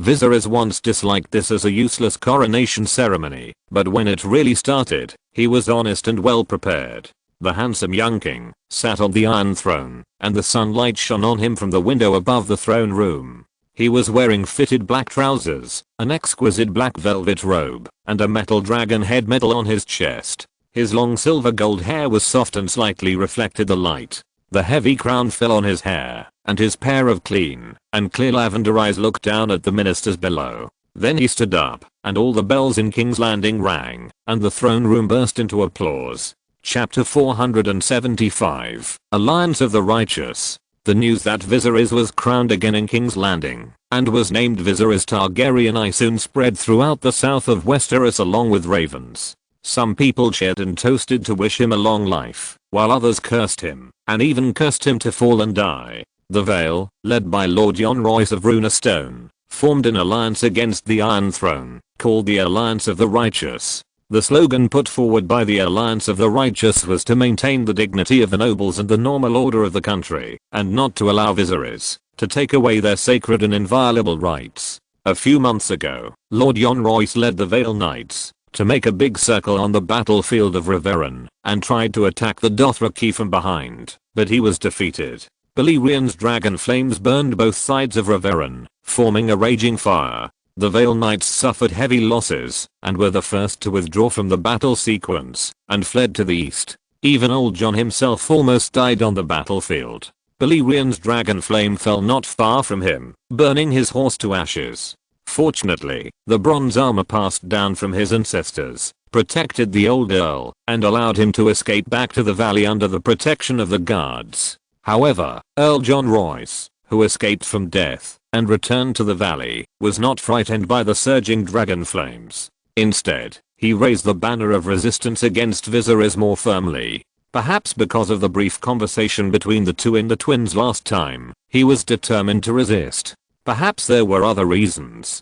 He had seen the appearance of a dragon being injured and believed that the dragon was not completely unbeatable. Therefore, he gathered Countess Anna Wayward of Iron Oak, Early and the Elder of Longbow Hall, Earl Benida Belmore of Hungsang, Sir Simon Templeton, Knight of 9 Stars, and Michelle Redford, the heir of the Earl of Redfort. Michelle's father, Horton Redford, was captured alive after the Battle of Riverrun, and is now imprisoned in King's Landing. Michelle Redford is only the youngest son of Earl Horton and the squire of Sir Lyn Corbray. He should not have skipped his brothers to become the heir of Redfort. However, Jon Royce's daughter, Asena, who looks a bit like him, fell in love with the handsome and outstanding swordsman. So Erleon forced Michelle to marry his youngest daughter, and the two sides got married in the shortest time. At the same time, the Royce family also used their own power to help Michelle defeat his brother and obtain the position of heir. The Alliance of the Just mobilized the army to block the valley and called on more nobles to join the resistance sequence.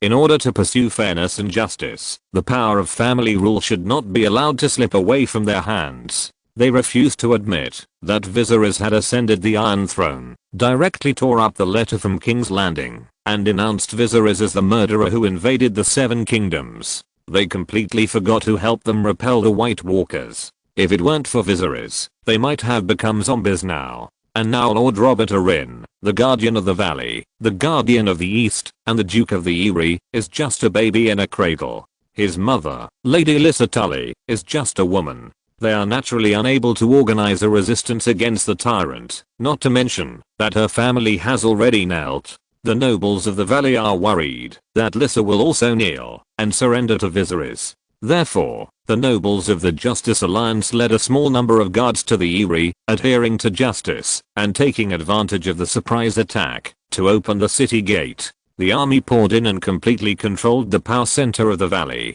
Young Duke Robert and his mother also fell into the hands of the Just Alliance, including Petty Baelish, the former Baratheon dynasty's treasurer who is now a guest in the Eyrie. After he went on a diplomatic mission to Pentos and returned, he was highly praised by Queen Regent Cersei. Later, after the assassination of the Prime Minister Jon Arryn, he got Cersei's permission to escort the Prime Minister's wife and the poor orphan widow from King's Landing back to the Eyrie. Petty then stayed in the Eyrie and never returned, comforting Lady Lissa, who lost her husband at a young age. However, the unpredictable situation made it difficult to understand.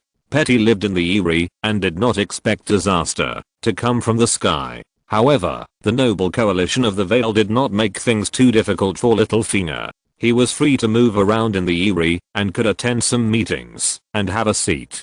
After all, he was nominally a member of the Vale and the treasurer of the Baratheon dynasty, so he was considered to be on their side. Even though there are some rumors circulating telling the unclear story between Littlefinger and Lady Lissa, most of the things between nobles are of that flavor. Nowadays, many nobles in the Vale, even outside the Just Alliance, are very interested in Lissa, the pretty widow. After all, whoever wins Lissa's heart and marries this woman can become the father of the Lord of the Vale and the actual controller of the Vale. Therefore, Lady Lissa Tully's situation in the Eyrie is very delicate and also very dangerous.